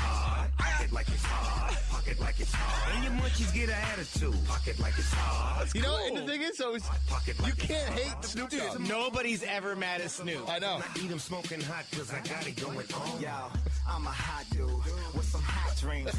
Getting fired up, letting off heavy. I mean, I don't blame him. It's just like, well, what happened? Where did everything go? Like, you know, it used to be you get shot for selling out. Well, that was like probably the original guy to do it was Ice Cube when he started doing all those movies and everything. Right. After Ice-T. Yeah. He's in Law and That Order. guy made a song called Cop Killer. Now he's a cop. Yeah, exactly. So like all these guys, it's okay to cross over because you want to get that, change your zip code. Basically, you want to get out of there. Here's, Rob Zombie and Marilyn Manson are on tour together. I'm sorry, Rob Zombie's done our show a couple times, and he's a 100% dick. Yeah, you don't like that dude at all. No. And Manson, a very smart guy and stuff, but, I mean, his day's pretty much done, right? I mean, nobody's, the problem with Marilyn Manson is he's too smart. He's too intelligent. You can't dumb it down. No, right, exactly. So it's like, we get it. I mean, you're playing dress up on stage and stuff. Well, now they're on tour together, and they're trashing each other on stage. Awesome. Here's Rob Zombie going off on Marilyn Manson.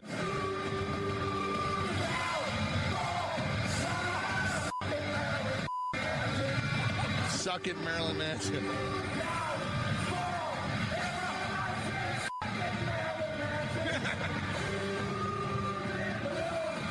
And then here's Marilyn Manson. I guess he went off on Rob Zombie on stage a little bit. My hat's off to Detroit. And I'm sorry if you came to see Rob Zombie and he can't come on because I'm going to beat his ass.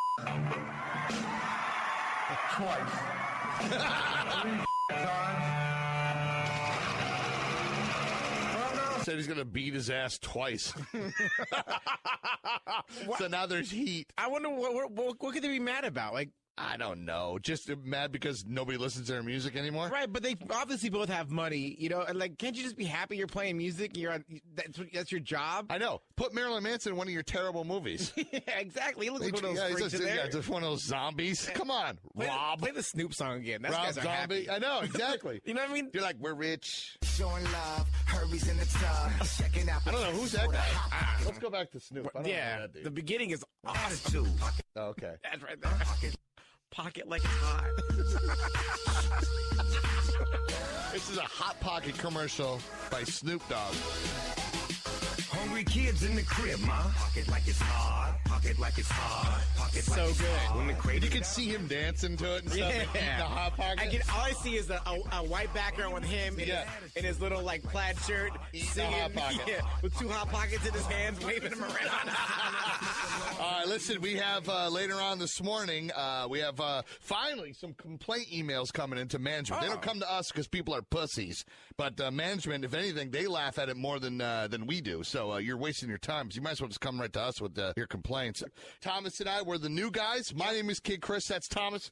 He's an Asian fellow. Yes. He made a song. About myself? Yeah, about himself and sang it to you. This is some of it right here. It's a very pretty song. No, I don't know Mr. Miyagi, and I don't have a bonsai tree. I can karate chop a block in half. No, I'm not a part of your cleaning staff, 'cause I'm just an Asian. I've got squinty eyes. You come to my place, shoes off when inside, 'cause I'm just an Asian. Yeah. We don't all look the same. I'm not from Hong Kong, where they make everything, 'cause I'm just an Asian. Yeah, Thomas. If I had just one wish, I'd be Jackie Chan. Then I'd learn karate. I'm gonna be on your ass, just like white on rice. Chopsticks chink-ass world. 'Cause I'm just an Asian. I'm just an Asian. I got squinty eyes. You come to my place, shoes off, went inside. 'Cause I'm just an Asian. It's a pretty song that Thomas sang on our show. Asian. Awesome. I'm just an Asian. To get you to know him, right? That works. Yeah. Thomas, you're an Asian guy, right? You can tell who I am now, right? Yeah. I'm Asian. Asian. 749 rock 749 roll. Those are the digits to get in here. At 7:35, a guy who had sex with a dolphin's going to tell us his story. Also, 10 grand a day we're going to blow out. And on Friday, a group of dudes helping spread the love of the show. You know, we're the new guys here. And they were calling other radio shows and whatnot. And I have those tapes, classic tapes. I actually got tweets and stuff about it over the weekend when I was, my addiction to Twitter continued on. And I was checking out some people commenting on that. So that's cool. We'll share that with you. So we're loaded up. And Thomas, I'm very excited to tell you that very shortly will be your first shot at that chunk. It's coming up. That's coming up very, very, very soon. Now, being that we're... a week and a day into it, Thomas? You know, here's how we've learned in radio, too, that, and everybody else does this.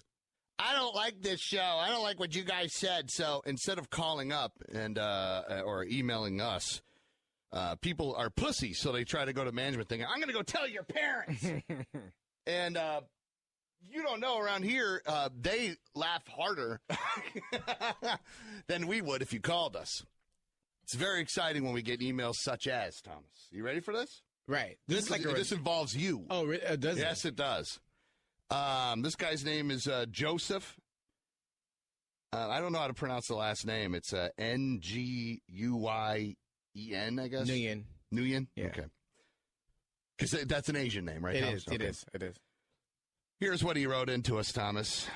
I've been a long-time listener since at least high school, 15-plus years. Thank you for playing I'm Just an Asian this morning. That's the song that you sang, Thomas. That's right. It's a song about me. Hey, hold on. As I am of Asian descent, I found this very insulting. Don't laugh, Thomas. And guess what else he says, Thomas? He will no longer be listening to the radio station. This is Cincinnati. Please retain some class. I hope you're proud of yourself, Thomas. I know. Wow.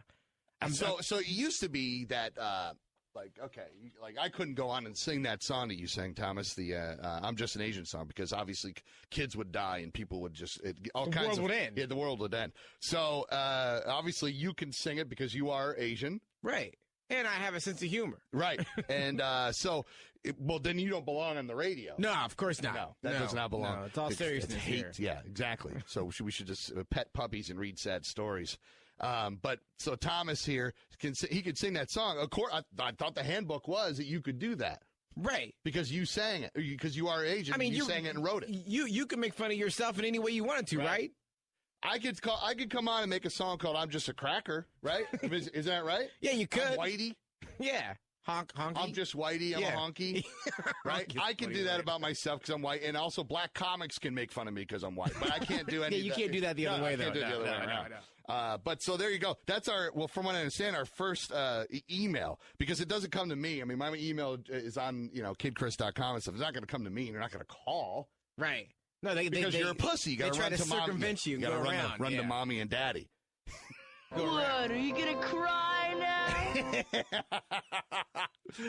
So the song that, if you haven't heard it, Thomas, is he's on the show here. We're the new fellas here, so we're trying to get you to know us as we get to know you as well. And he performed this song. He wrote this song, an autobiographical tune. It is. And performed it for you. No, I don't know, Mr. Miyagi, and I don't have a bonsai tree. I can karate chop a block in half. No, I'm not a part of your cleaning staff, 'cause I'm just an Asian. I've got squinty eyes. You come to my place, shoes off when inside, 'cause I'm just an Asian. Yeah! We don't all look the same. I'm not from Hong Kong, where they make everything, 'cause I'm just an Asian. Yeah, Thomas. If I had just one wish, I'd be Jackie Chan. Then I'd learn karate. I'm gonna be on your ass, just like white on rice. Chopsticks in my hand. This is my chink-ass world, 'cause I'm just an Asian. I'm just an Asian. I got squinty eyes. You come to my place, shoes off when inside, 'cause I'm just an Asian. Asian. Awesome. I'm just an Asian. That's Thomas. Wow. He sang that song. You okay, Thomas? Live on our show. How could you hate that? I'm celebrating myself. Asian. That's for, what's it, how do you say, John Nugent? Is it Dustin? Dustin Nguyen? Yeah, he wrote the email. It was Nguyen. Yeah, it's something weird. What, are you gonna cry now? Come on, cry, baby, cry for me. Come on, cry. What's up, dude? Hey, you can have my complaint. I think the show sucks. Oh, how do you know? Because I've been listening to it. We win.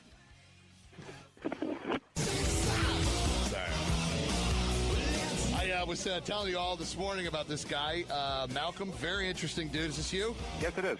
This is Malcolm Brenner on the phone. He just wrote a book about having a relationship with a dolphin. You're not in a relationship right now with a dolphin, are you? No, this happened a long time ago. This happened when I was a sophomore in college back in the 1970s. Oh. Did you guys break up, or what happened? We separated, and I went off to basically I was going to college in Sarasota. Yeah. And I left for a year's off-campus study, and unfortunately that put an end to the relationship, although I didn't intend it to. And how did you meet this dolphin? Were you out swimming one day and you came across the dolphin? No, this dolphin, she was a trained dolphin, and she worked in a small oceanarium in a little town south of Sarasota that's no longer there. It was an amusement park, actually. Yeah. And I was asked by a local author to take some pictures of these dolphins for a book that she wanted to write about the dolphins, which never got written. Do you think she fell in love with you? I know she fell in love with me.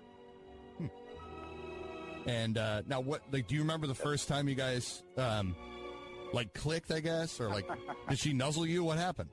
Well, yes, she did actually. The first time I got in the water with her,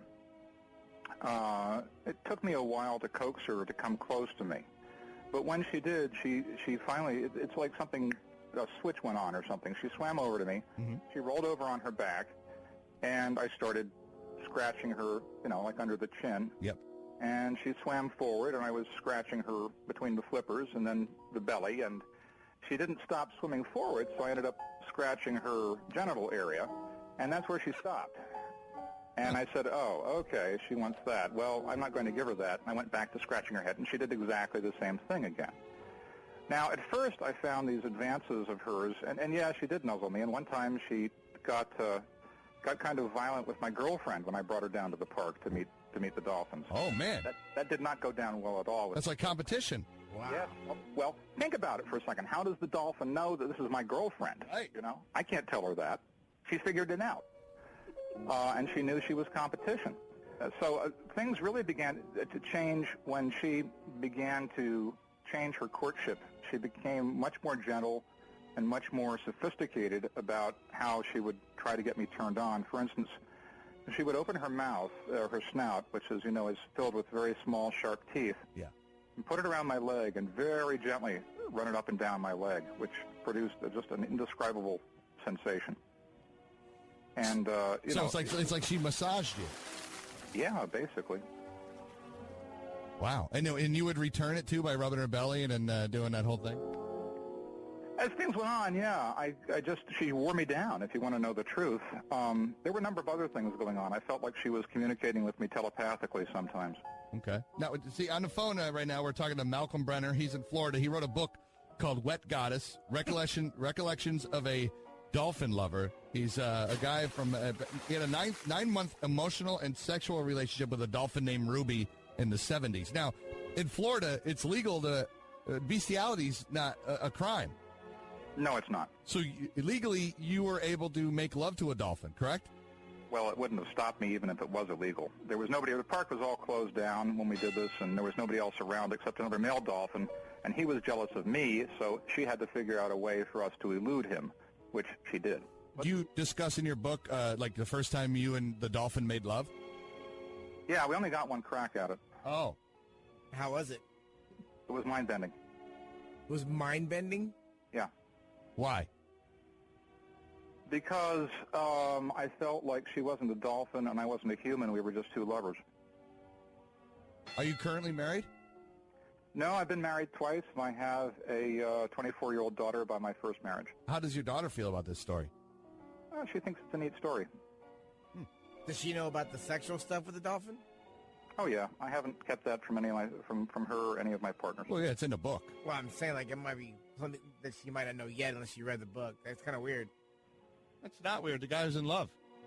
So did you, Thank you. I'm glad you recognized that. This was not just a sexual thing. I was very deeply emotionally bound to the dolphin, and she was to me. Yeah. How did the dolphin show you, reciprocate that it enjoyed the sex? She was the instigator. She started it. And I wouldn't let her. She pushed me down to the bottom of the pool, which was like 12 feet deep. That was a fairly frightening experience. See, a dolphin is just like a tiger or a wolf, dude. They're a top predator, okay? Yeah. There were a dozen different ways that dolphin could have killed me if she'd wanted to underwater. Yeah. But and when she would come on to you, yeah, and if you didn't react to it, she would get a little aggressive. Yes. So it's kind of like she was an aggressive lover. Yeah. Yes, she was, very much. You could say I was stalked by a dolphin, except I had to go to her. That must have been going back exciting.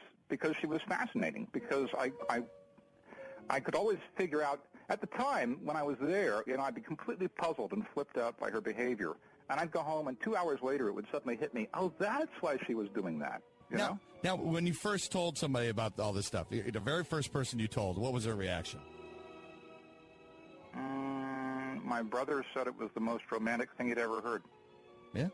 You know, it's good that you found a love that was on purpose. Yeah, Get it? It wasn't by mistake. It was on purpose. Come on. Yeah.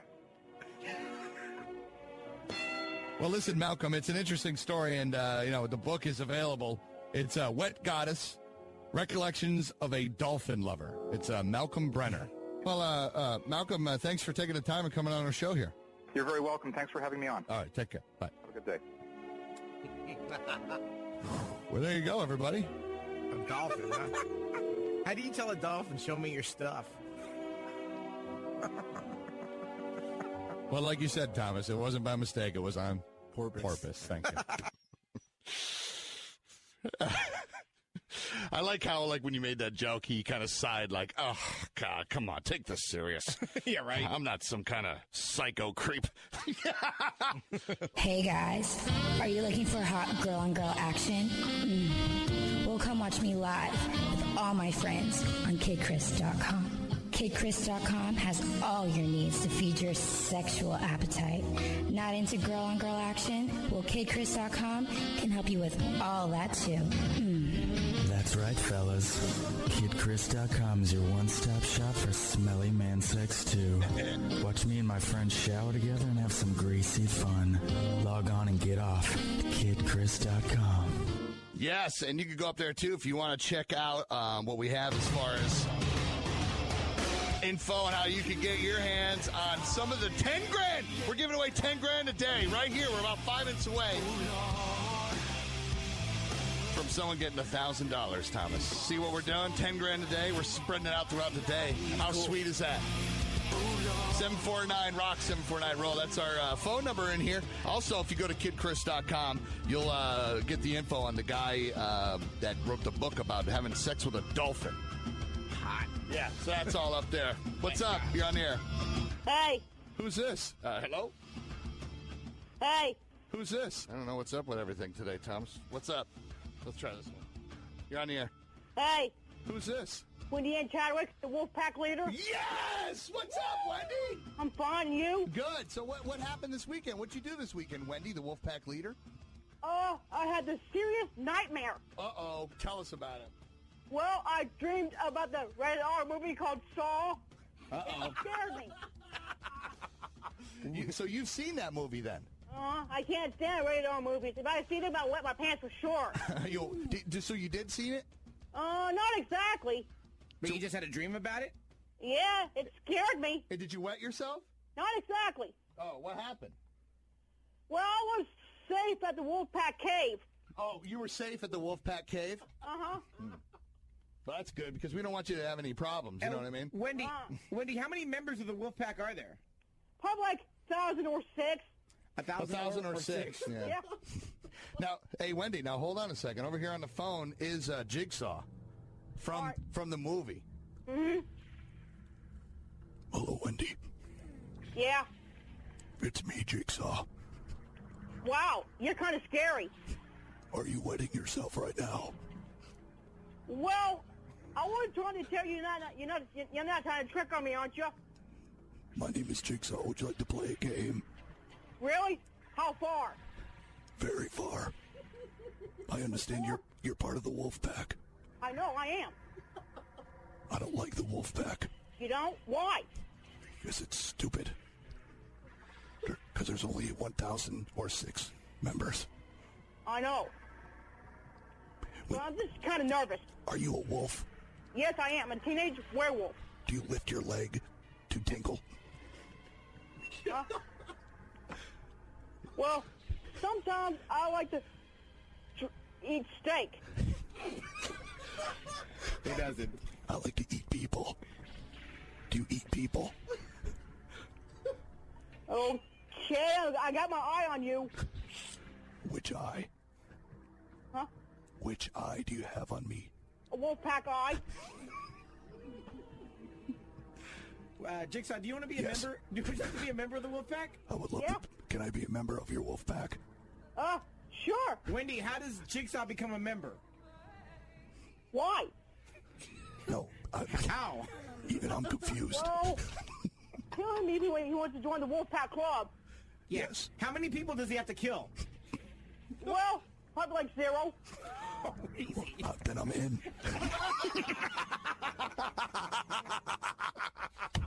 Hey, Wendy, we got to go. Thank you very much. All right. You're the best, Wendy. Make sure you do it for the Wolfpack today, okay? Can you do one more thing? You what? Do it for the Wolfpack later and do it for Team Jacob from Twilight. Okay. Thank you, Wendy.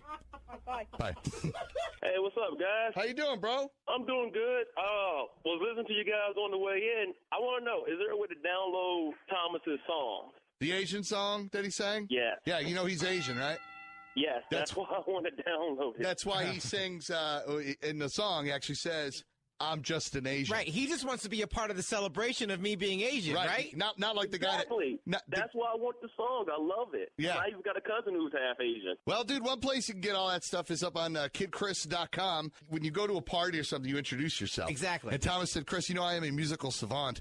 I'm wondering if I could pen a hit to let the Cincinnati party people understand and know who I am. And I said, Thomas, write that song and perform it live right here on the show.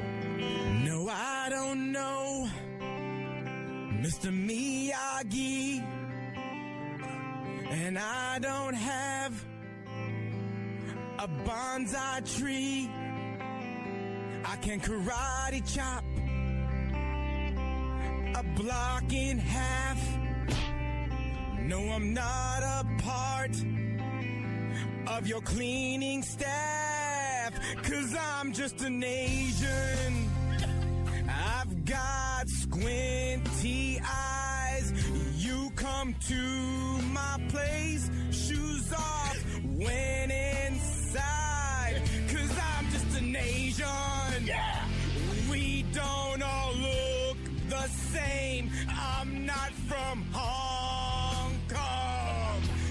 they make everything. 'Cause I'm just an Asian. Yeah, Thomas. If I had just one wish, I'd be Jackie Chan. Then I'd learn karate. I'm gonna be on your ass. Just like white on rice. Chopsticks in my hand. This is my chink-ass world. 'Cause I'm just an Asian.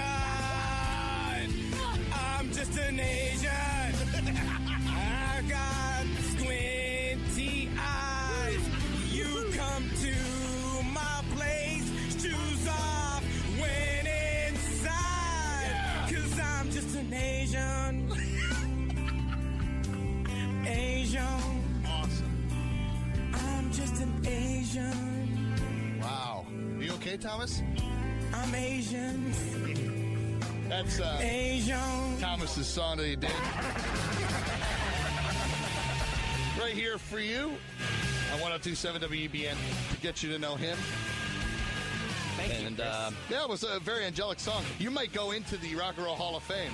Good. For that song.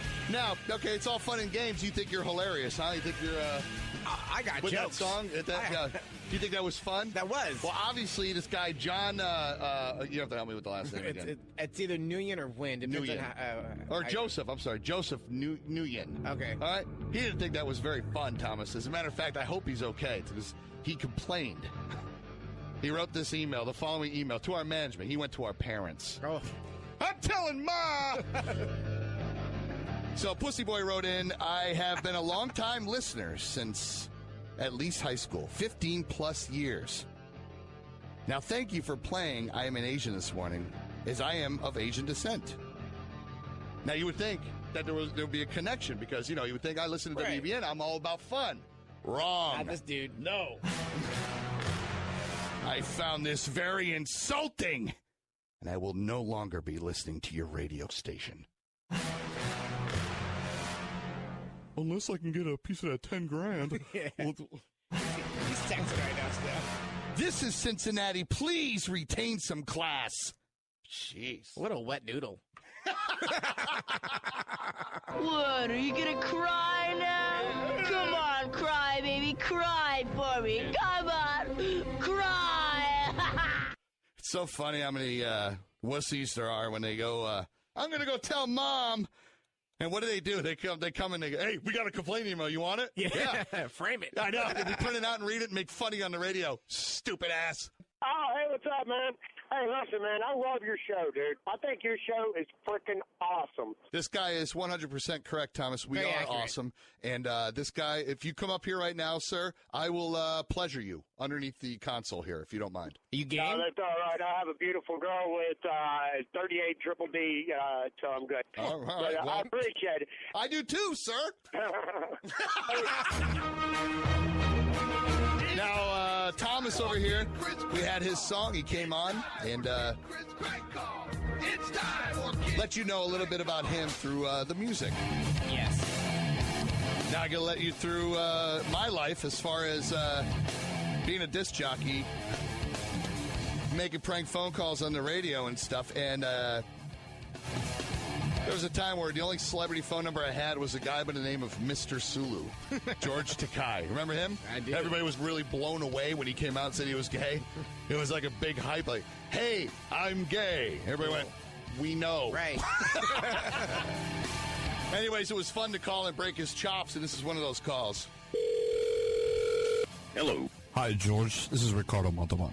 Ricardo? Yes. How are you? Well, how are you? Just great. I was just calling to say hello. Well, it's always delightful to hear from you. Aha. So, what are you doing this evening? Well, believe it or not, tomorrow I'm taking off on a Star Trek cruise. We have Star Trek conventions that now float. Aha. Are you going to come out to Fantasy Island?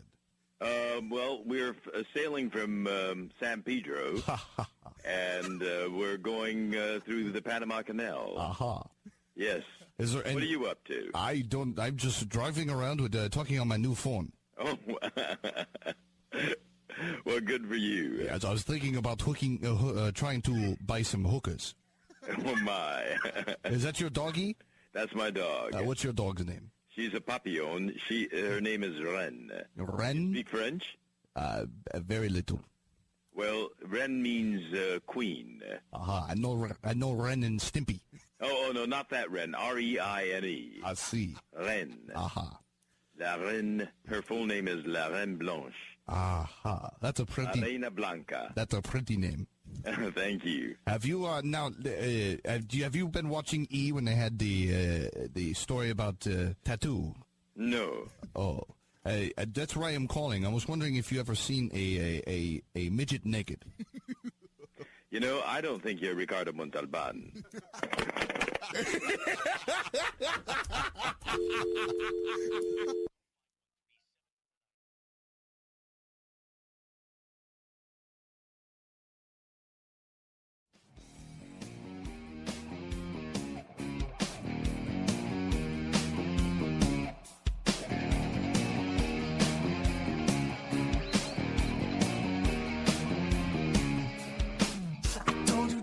No more letters to me. Don't wanna read no more. You know I'm 80 day.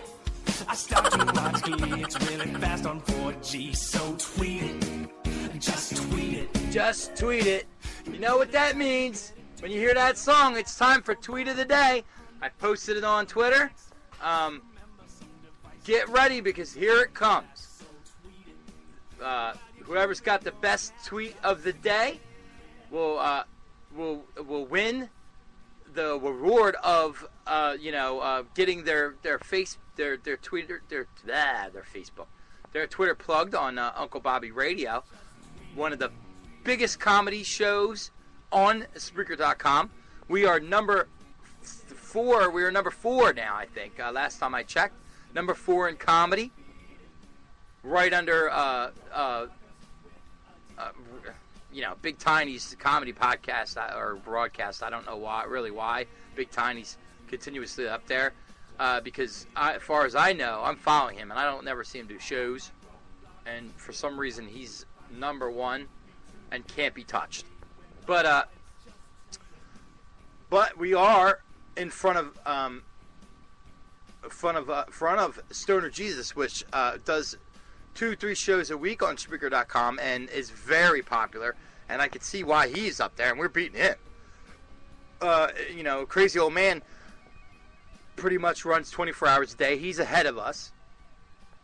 And then it's like the Geek Podcast or something like that. I don't know. I don't have it up, so I'm not sure. We'll read that later. But right now, I'm rambling, stumbling on my words because I don't know what the fuck is wrong with me. The clock is ticking, and we're supposed to be doing tweet of the day. Best tweet gets the plug several times on the radio show. We have a good bit of time left. We have at least almost an hour. I want to thank those who were here earlier when I was live. I believe they might have disappeared. I don't know. Jen the intern was in here. High Five Radio was in here. Boo Boo didn't really do much. He was over here at the house, but he didn't really do much on the show. I don't know but he said he was going to call later. Thank you to my sister Noelle, who was on the show. Did a little co-hosting with me. That was cool. That was nice. And talked to Kimmy and Big N, but nobody came into the show. I don't know what their problem is. Kimmy's dying of an ear infection. Big N doesn't have a mic. So, we make do. We're here every day, pretty much broadcasting every day, and podcasting all day. So, it is what it is, and we're here, right? That's right, Keithy. That's right. We're here, and we're making the best of what we got. And that's what you do here. You know what I mean? Let's see. Ted, who seems to be a juggernaut on Twitter. He writes, fucking awesome 3D tattoos. I've had better from you, Ted. Better. Disappointed in that. But, Teen Things, we're following Teen Things. The hardest thing in my life is watching the person I love with someone else.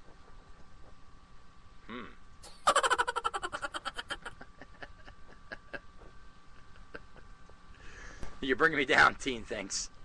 You're bringing me down. Of course, the winner will also be favorited, and I will let them know that they have won and they will be being plugged. I love it when Heart is this person. OMFG. I assume that's oh my fucking god. I just followed at Notes for Girls and gained 100 followers. Shameless plug. Nailer writes, what the fuck, oh my god, I just got 100 followers by following at Notes for Girls. You know what? I see these a lot. And just for the sake of seeing what this is all about, we're gonna we're gonna try to debunk this because I don't believe it. We're gonna follow Notes for Girls, which I'm gonna regret because here's some of the tweets. It's a girly site. Oh my God, she's got 920,000 followers, and she's only following 96,000. So if you think about the statistics of that, that's actually pretty good. You know what I mean? She's got way more than twice as amount as she's following. So, all right, we'll follow it. We are now beginning tweets like, that horrible feeling when you feel like your friends don't care about you anymore. That was awful random. But if you want 100 followers, you can follow. I'll plug her. Fuck it.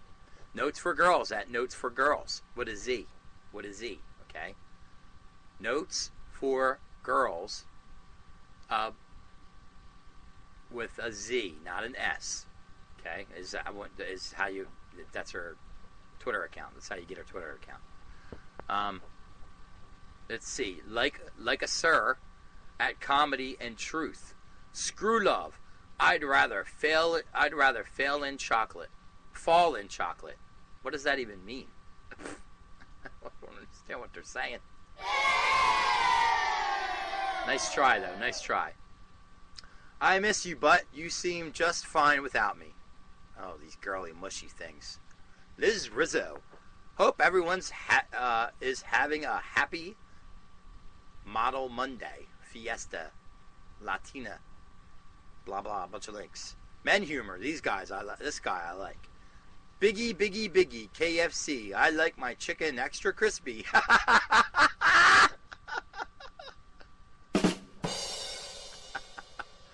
There's a runner-up, at least. You're in there. You're in there. I like it. So we'll retweet it. We'll retweet it. I gotta figure out a better way to like keep track of them as we go down. You know what I mean? Celine Gomez we're following.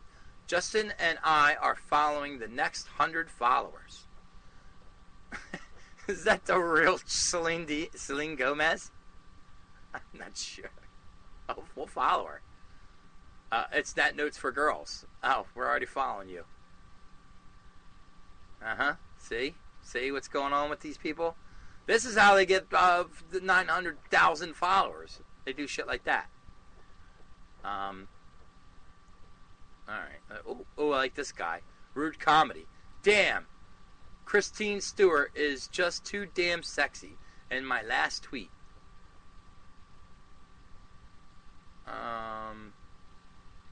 Okay. The Funny Life. One more follow. At Boy Posts. Anti-joke Apple. Just a friendly reminder that the world supposedly ends in a week. Good point. Good point, Anti-joke Apple. Good point. I'll retweet that too. Why not? Not the winner I'm looking for, though. We'll keep looking. We'll keep looking. Let's see. How many times did he retweet that? Sex Facts of Life. The act of kissing releases oxytocin in the brain. Oxygen? Is that supposed to be oxygen? That's science by oxygen. I'm no math scientist, but I know that's science by oxygen. This hormone strengthens the emotional bond between two people. I know I get a hard on when I kiss people, kiss chicks. That's all I know. I follow back. If you have less than 5,000 followers, oh God, these people in the following shit. And like, just calm down. Everybody calm down. I gotta refresh this shit. Let's get some fresh tweets. Let's get some fresh tweets here. Come on. Come on. Where are you going? Funny tweets. Oh, boom. Already did that one. Who's this? It's good to know that there are still respectful men in this world. Really? There are? Kimmy Johnson says, you're like the best person ever. You reply to every tweet, and you're interested in all your fans. I really like you. You're the reason I'm a lesbo. Oh. Oh. Oh my. What's happening? I'm not sure. I'm not sure, Keithy. I'm confused myself. Jesse Rogers, what a hot chick. Jesse Rogers has a Santa hat on and her boobies out. What? I'll join voice. Yeah. Man, she's so sexy. It's Jesse Rogers, but she needs to eat a biscuit. That's all I'm saying. Eat a fucking biscuit, lady. I'm following her, though. I'm following you. You've probably seen me naked somewhere. That's what she...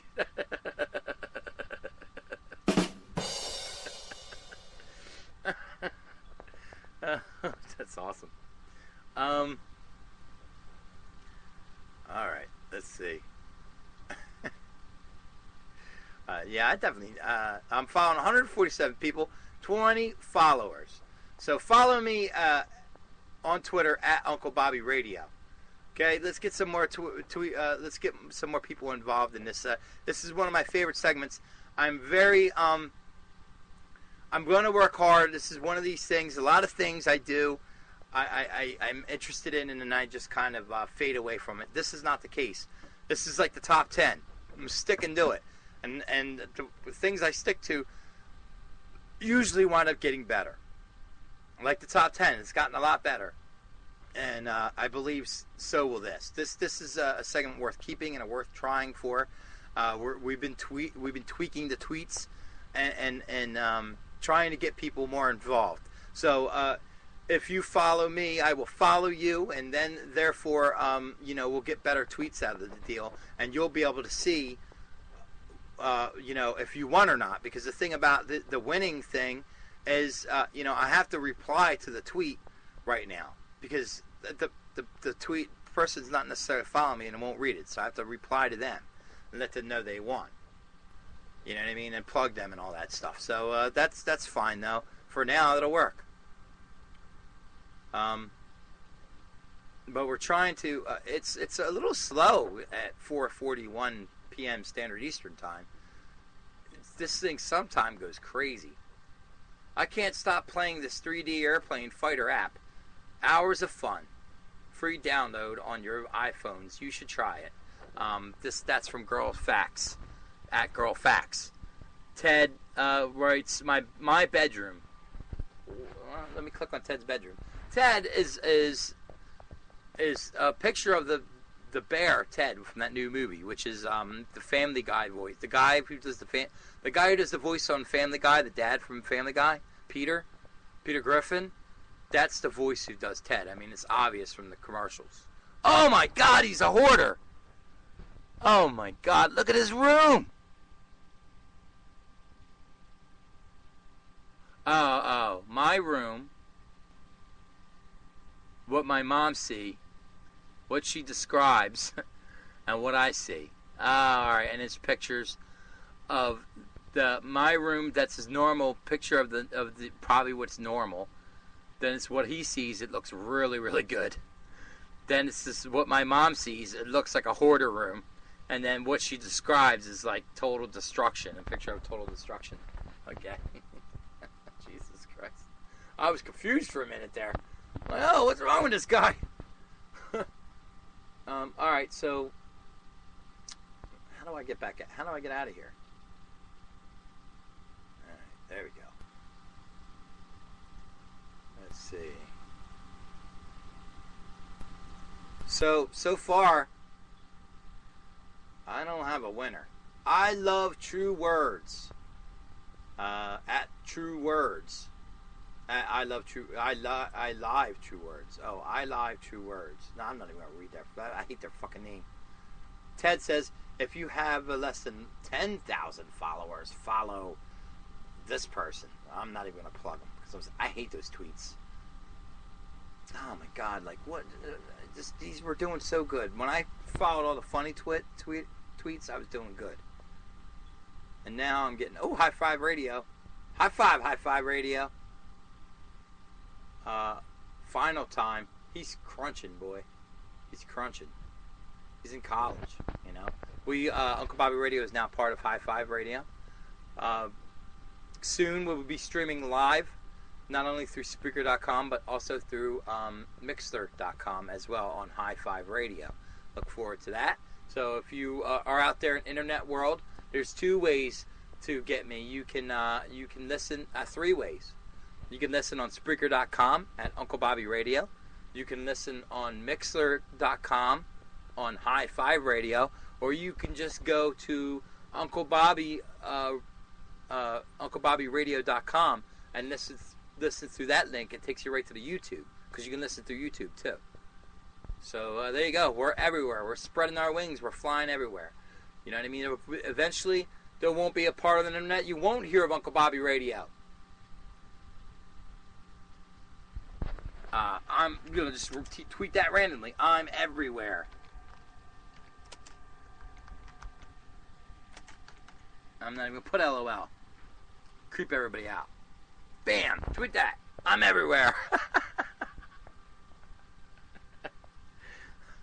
It's going to be like, what? What the fuck are you talking about?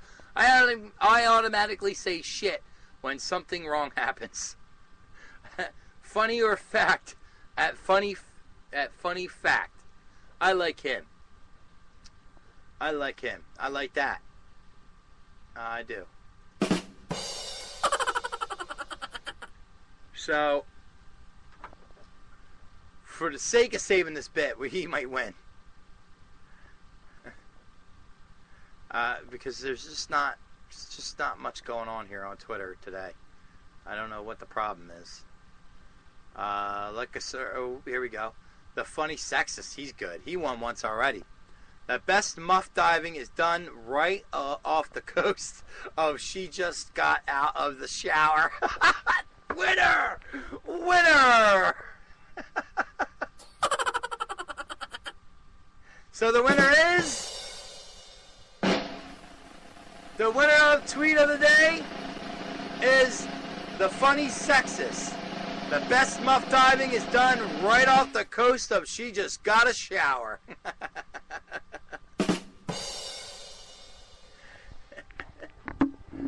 All right, so we got a reply.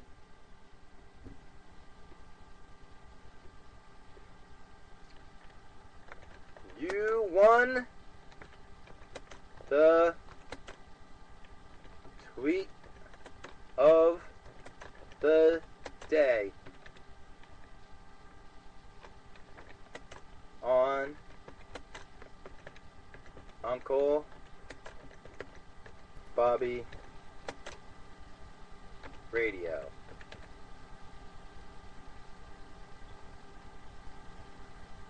Congratulations. Adulations.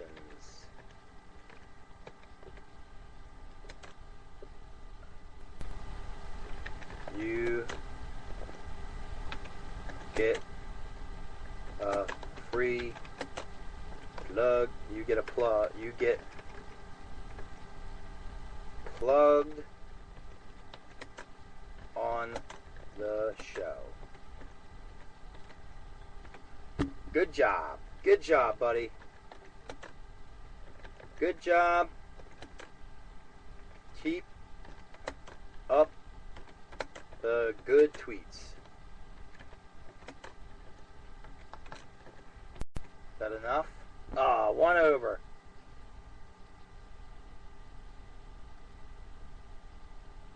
One over, son of a bitch. You won the tweet of the day. Let's get rid of that. Perfect. Boom. So, and then of course we'll tell everybody on Twitter that he won as well, and plug it there as well. And thank you everybody for following me on Twitter at Uncle Bobby Radio, and yeah, and thank you for everybody for allowing me to follow you. I guess. I mean, I don't know how you would stop me. So whatever. We'll be back with the news after this.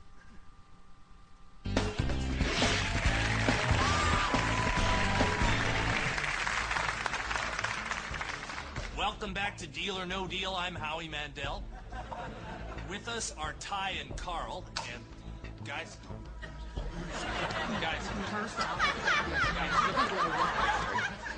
hey, guys, you need to go back to the guest area. All right, dog. Okay, man. We're gonna win that million, dog. The million in there, man. The million right in there, dog. We're gonna get that million.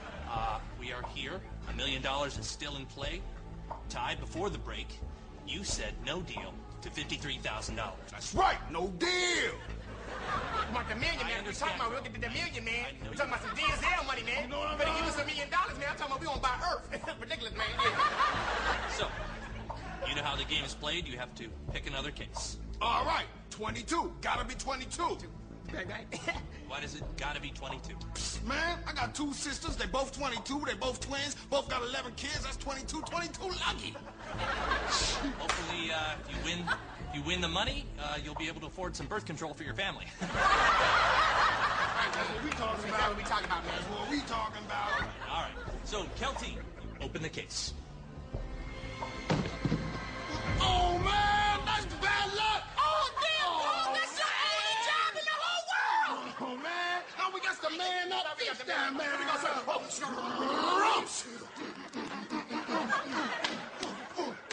smack. What?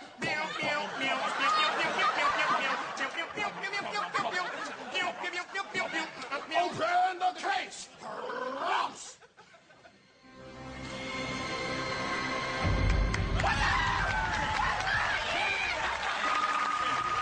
Phone's ringing.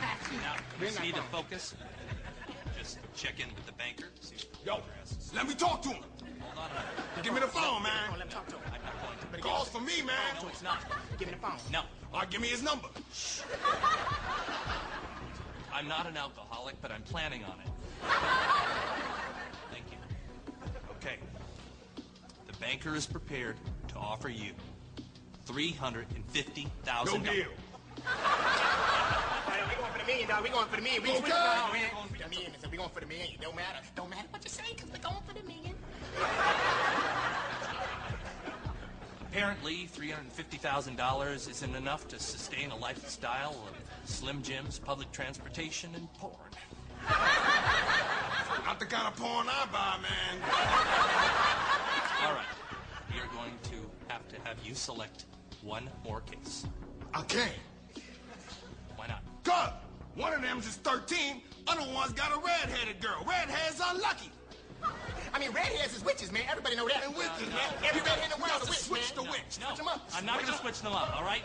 That isn't the way we do it, and she's not a witch, she's a Scientologist. Okay. That's what you're saying, man. You ain't gonna switch them? No, I can't Ain't gonna switch them. Ain't gonna switch them. Man up. Ain't gonna switch them. Man No, up. that's bad. Man, yo. Switch that witch. Switch that witch. Luck train. Punchiki, punchiki, punchiki, punchiki. No redheads. No redheads. Bewitched. Open the case.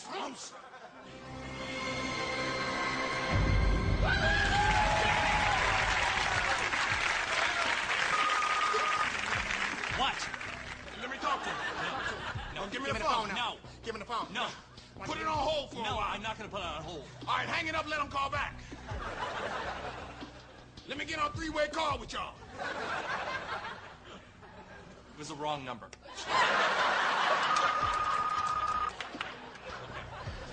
This one's right. Okay. Thank you. I love you.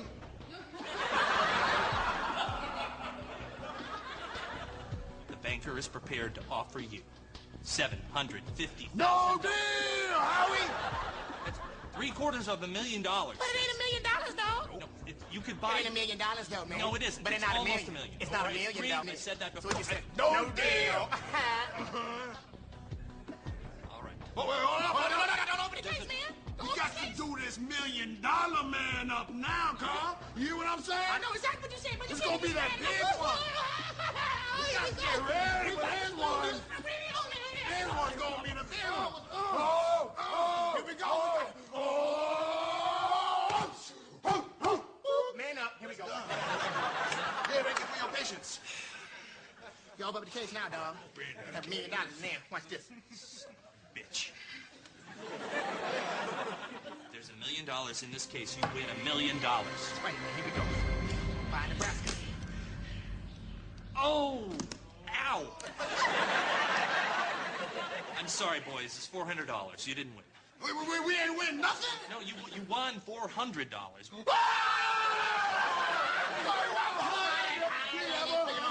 That's all the time we have on Deal or No Deal. Join us next time before the premise of this show is exhausted and we are canceled. We're gonna pay the rent today. Yeah, we're gonna pay the rent today.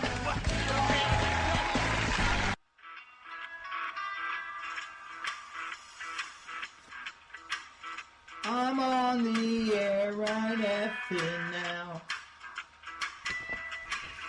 And all the good shows are off by now. And since you're already bored, I don't see the harm it will do. I wanna do a movie review.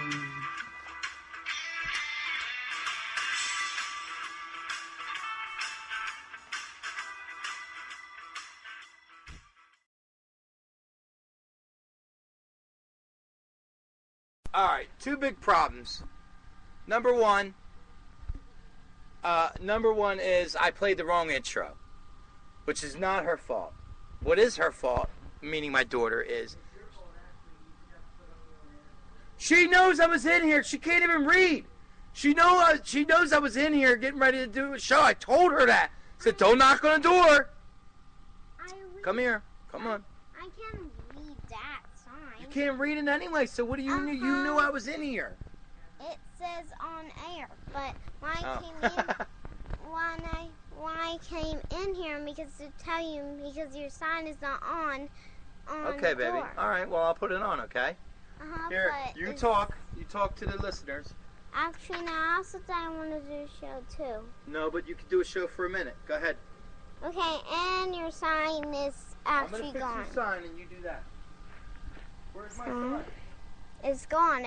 You lost it. Oh, man. It been on it all the time. All right, but you talk to the people on the radio. And I will make a new sign. Okay? Can it be a long one? It's going to be this right here. Okay. All right, talk on the radio. You got to talk. Talk. Talk to the mic. Hi. So, this is still creepy and nothing.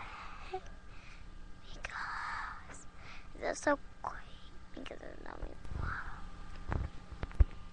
There. So, one and then. What are you doing? Come on, Dr. Mumbles. Get out of here. Move. I'm talking. Huh? You like Dr. Mumbles? What's that mean? It means you're mumbling. You're mumbling and stuff. I bet you nobody can even hear what you were saying.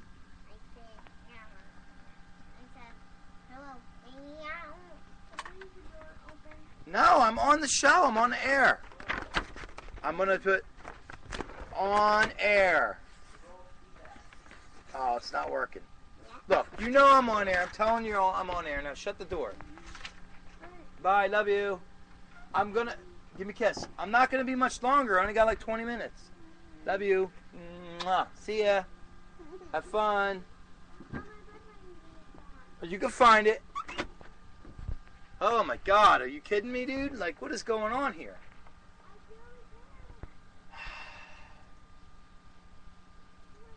Find it. Look for it.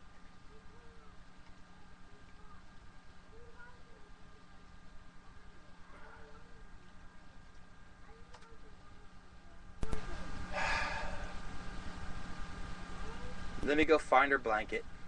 She's really bothering me now. So everyone, hi. Do everything. And I gotta sing the song now. So, yay to me. Go. Pick up a bell. It's the best in the world. Because of every back. For anything in the world. Sing it, girl. And I never remember anything. Oh, go it up. Good. Oh, go it up. Great. Oh, going down the straight. Oh, going up and down 2, 3. Oh! So anyway, you want that? Thanks.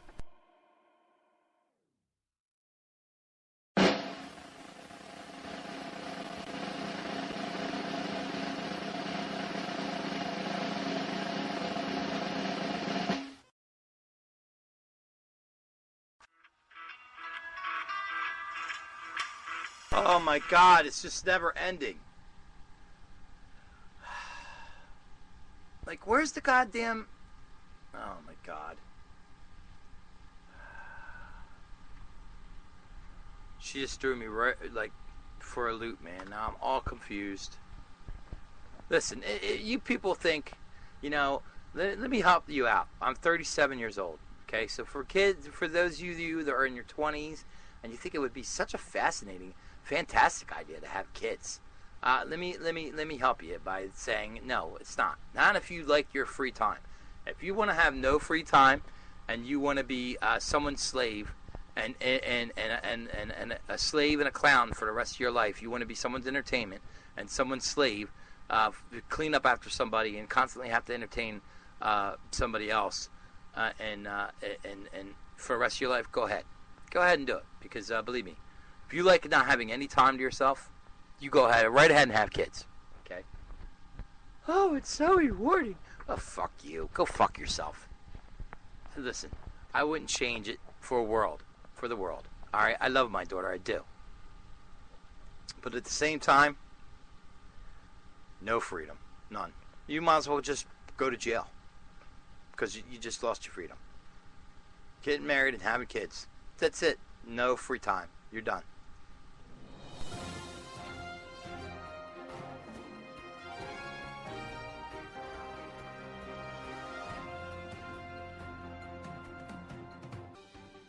Live from the Uncle Bobby Radio Newsroom, this is What's News. Today's news is brought to you by UPI.com. Woman convicted of disturbing dead. Swedish women accused of using human bones as sex toys. Oh, God almighty. What's happening? Oh, boo, lady, boo. She was convicted of disturbing the peace of the dead.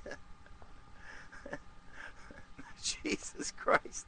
The Gothenburg District Court convicted the 37-year-old woman who denied the accusations on the charge, as well as a weapons count Monday, and sentenced her to probation and treatment for addiction and psychiatric problems.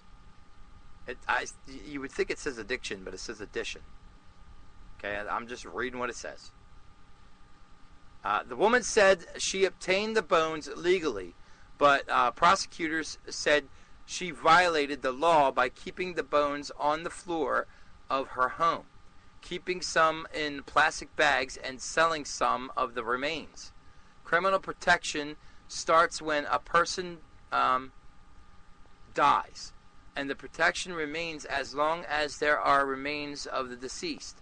The court wrote in a statement, the fact that the woman had moved bones constitutes a crime because she was unauthorized to do so. Just as it's a crime to put together a skeleton and have it lying on the floor, to have bones in plastic bags, and to sell them. The woman told the Goldborgs Posten newspaper, she is an odd bird, but she is not sexually interested in necrophilia. Holy cow! That was your news, your odd news of the day here on Uncle Bobby Radio. Lady, is fornicating with dead remains, bones of the dead, remains of the dead, or whatever. I don't know, but you know, she's taking the bones and sticking on up her cooch or something. Like, holy shit! Just when I thought people can't get no crazier than what I hear something even worse. All right, we're back to wrap this fiasco up right after this.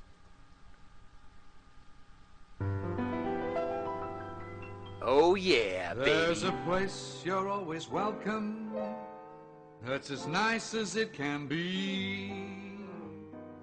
Everyone can get in, 'cause it's absolutely free. That's death. No need to take a breath, just lie around all day with not a single bill to pay. Hooray, that's death. No more sicknesses or flu. If you've lived beyond your means, you can die beyond them too. Boo-hoo. Well, the greatest and the finest have already died. Why not simply join them on the other side? That's death. Say farewell to all your bills, rip up all your wills, and pop your final pills. Amen, that's death. It's a tete-a-tete with fate. If you're not feeling great, then it's the best way to lose weight, mate.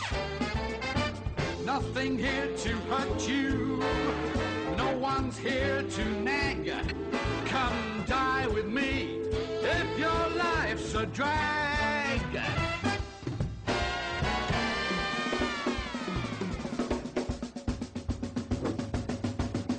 That's death.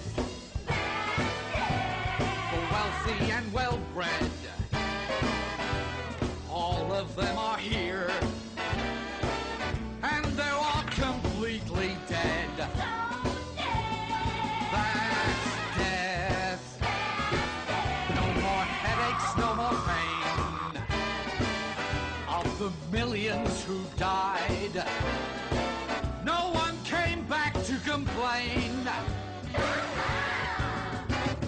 You can't take it with you. You can't keep what you've got. So why not just lie back and simply rot? Just simply rot. It's so cool, it's hot.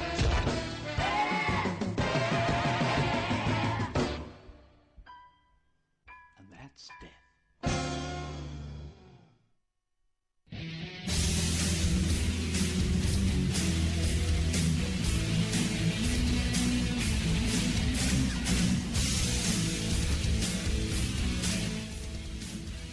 Uncle Bobby Radio, your home for all things funny and dramatic. Like this HBO feature presentation. What a crazy story that was earlier. You know, we're hanging out last 15 minutes of the show, 15, 20 minutes, whatever, of the show, trying to really figure out where we're going with this now. We'd love to get one more call kill some time. 1-856-318-9868. Kind of wrap this show up. It was a weird time we had. You know what I mean? Weird time we started. Usually, we're either way earlier. Way earlier or way later. It's kind of in between all that, and that's good because you know, when I rebroadcast all this stuff. You know what I mean? What I'll do is I'm gonna rebroadcast tomorrow, yesterday's show first. Then I'll broadcast this one. You know what I mean? And that'll be good. So you know, I mean, all in all, good day. Wasn't horrible. It wasn't superb, but it wasn't bad. We got in some callers. We got in some you know, segments. We did a brand new segment, which I always like to do. Boo Boo was here, kind of distracted me. That will definitely get a lot better. That was called "In This Day in History." I like that. I like the whole thing. I mean, I hear. You know, I'm a big radio fan, and I've definitely heard that before. You know, that bit, and that's kind of the object of it. I like to do bits I've heard in other radio shows because. You know, this is a parody of all the radio stations you've ever heard. You know what I mean? And we do it. We're not as serious with it when we do it. We're kind of goofy with it, and that's the whole point. You know what I mean? A funnier version than of what's already out there. So that's what we're here for. And if we can make one person laugh a day, we've done our job. Because as you know, I've said this before. Laughter is really, I don't think people realize how important it is to laugh. But it's really healthy. I mean, you can look it up. Google that shit, man. That shit is really healthy for you. And actually, I want to go get some of her. I don't know if I could download these, but there's this chick on blogtalkradio.com who she does her organization. It's Laughter Yoga. They recognize that laughter is important to your health, and they've created this whole yoga of laughing and exercising laughter. Now, the only problem I have with this is it's very funny to listen to, so I need to go grab it. But and we might do a whole segment on it tomorrow, I think, because I was thinking about this earlier today or yesterday or something, and I think I want to go ahead and try to get some of that. Now, I've listened to her before. It's very funny. You should see her. You can actually see her doing it on webcam as well. She's actually a pretty big deal on Blog Talk Radio. At least she used to be. I don't know about now if she still does it, but I'm sure her shows are still up and they're funny. But the only problem I have with Laughter Yoga itself, she didn't come up with this herself. She just does a show about it. She's a part of it.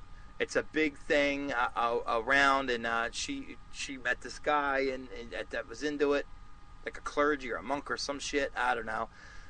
And now she kind of teaches it on the radio. But the only problem I have with it is, I believe laughter for it to be healthy for you, it needs to be. It can't be faked. It's like more mysterious than that. It's just not like a ha ha ha ha. Oh, and they force it out, and they try to force it out and reenact the laughter. But I just don't believe that's what makes it healthy. I believe that what makes it healthy is the naturalness of it all. You know what I mean? How it makes you feel and how you feel inside when you just giggle like you uncontrolled because you just can't help it. You know what I mean? That's what I believe. I don't believe... Bobby, I don't know how to tell you this. Uh-oh. Tell you this, but I left you for someone else. What? I will fuck you up. What do you mean? What is that supposed to mean, you left me for someone else? Who? Is he another DJ? I'll kill him. I'll fucking kill him. Who? He's dead. Who? He's dead.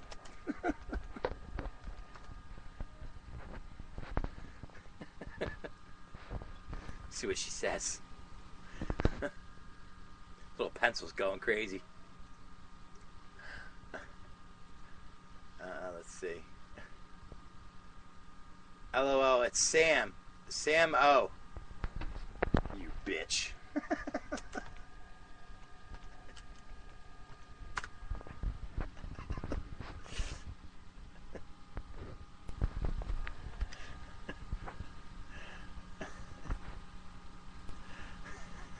She said, LOL, you ass. Oh, you'll be back. They always come back.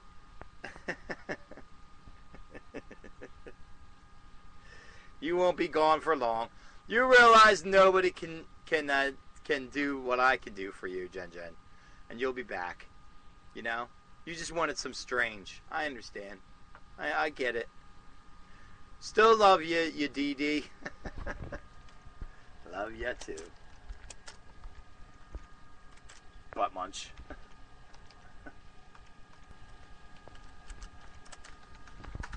So there you go.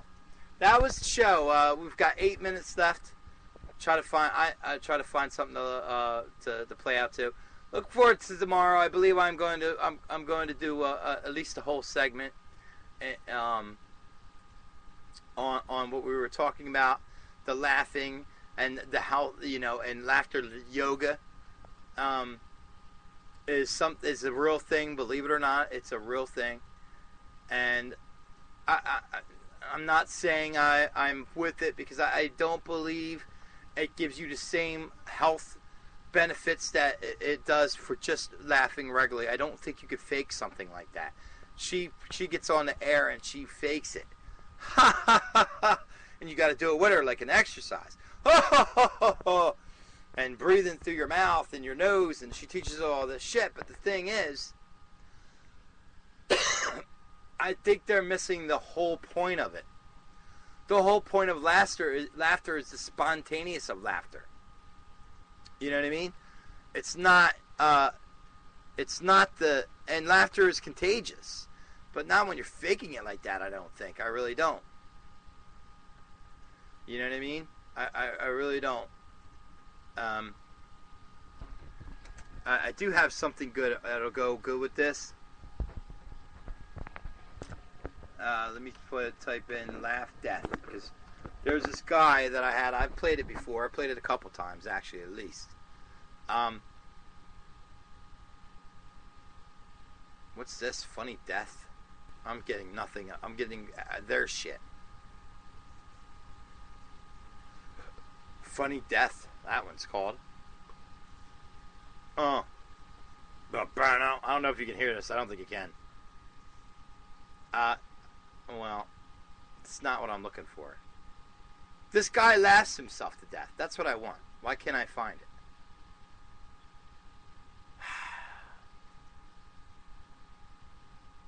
Why can't I find it? Why is it not on here? I mean, that's all it should fucking take for it to find it. That's all it should take. I mean, the guy laughs himself to death. How hard is it to find it? It should be. It says something like that on there when I got it up. I hate this. Now the next day it'll come up right. It'll come up fine. It'll be there because I don't have time to go through. I don't know exactly when I got it, when I put it up. So you would think it would come up and laugh between laughing and death because it basically says on there he laughs himself to death or died laughing. Why does it got to be so critical? Died laughing. Let's try that.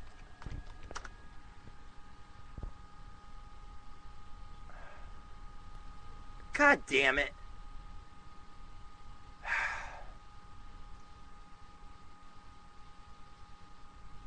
She left me for you know, she left me for somebody else. I'm very upset. Sam O. Who the fuck is he? Sam O. She's in his chat probably. It's probably a DJ. She's in his chat. Jen the intern. Intern! She's supposed to be here, interning things. Not out gallivanting with other DJs like a floozy. You better get your act together. I'll find a new intern. I'll do it. You think I'm fucking bluffing? I'm not bluffing. I'm fucking dead serious.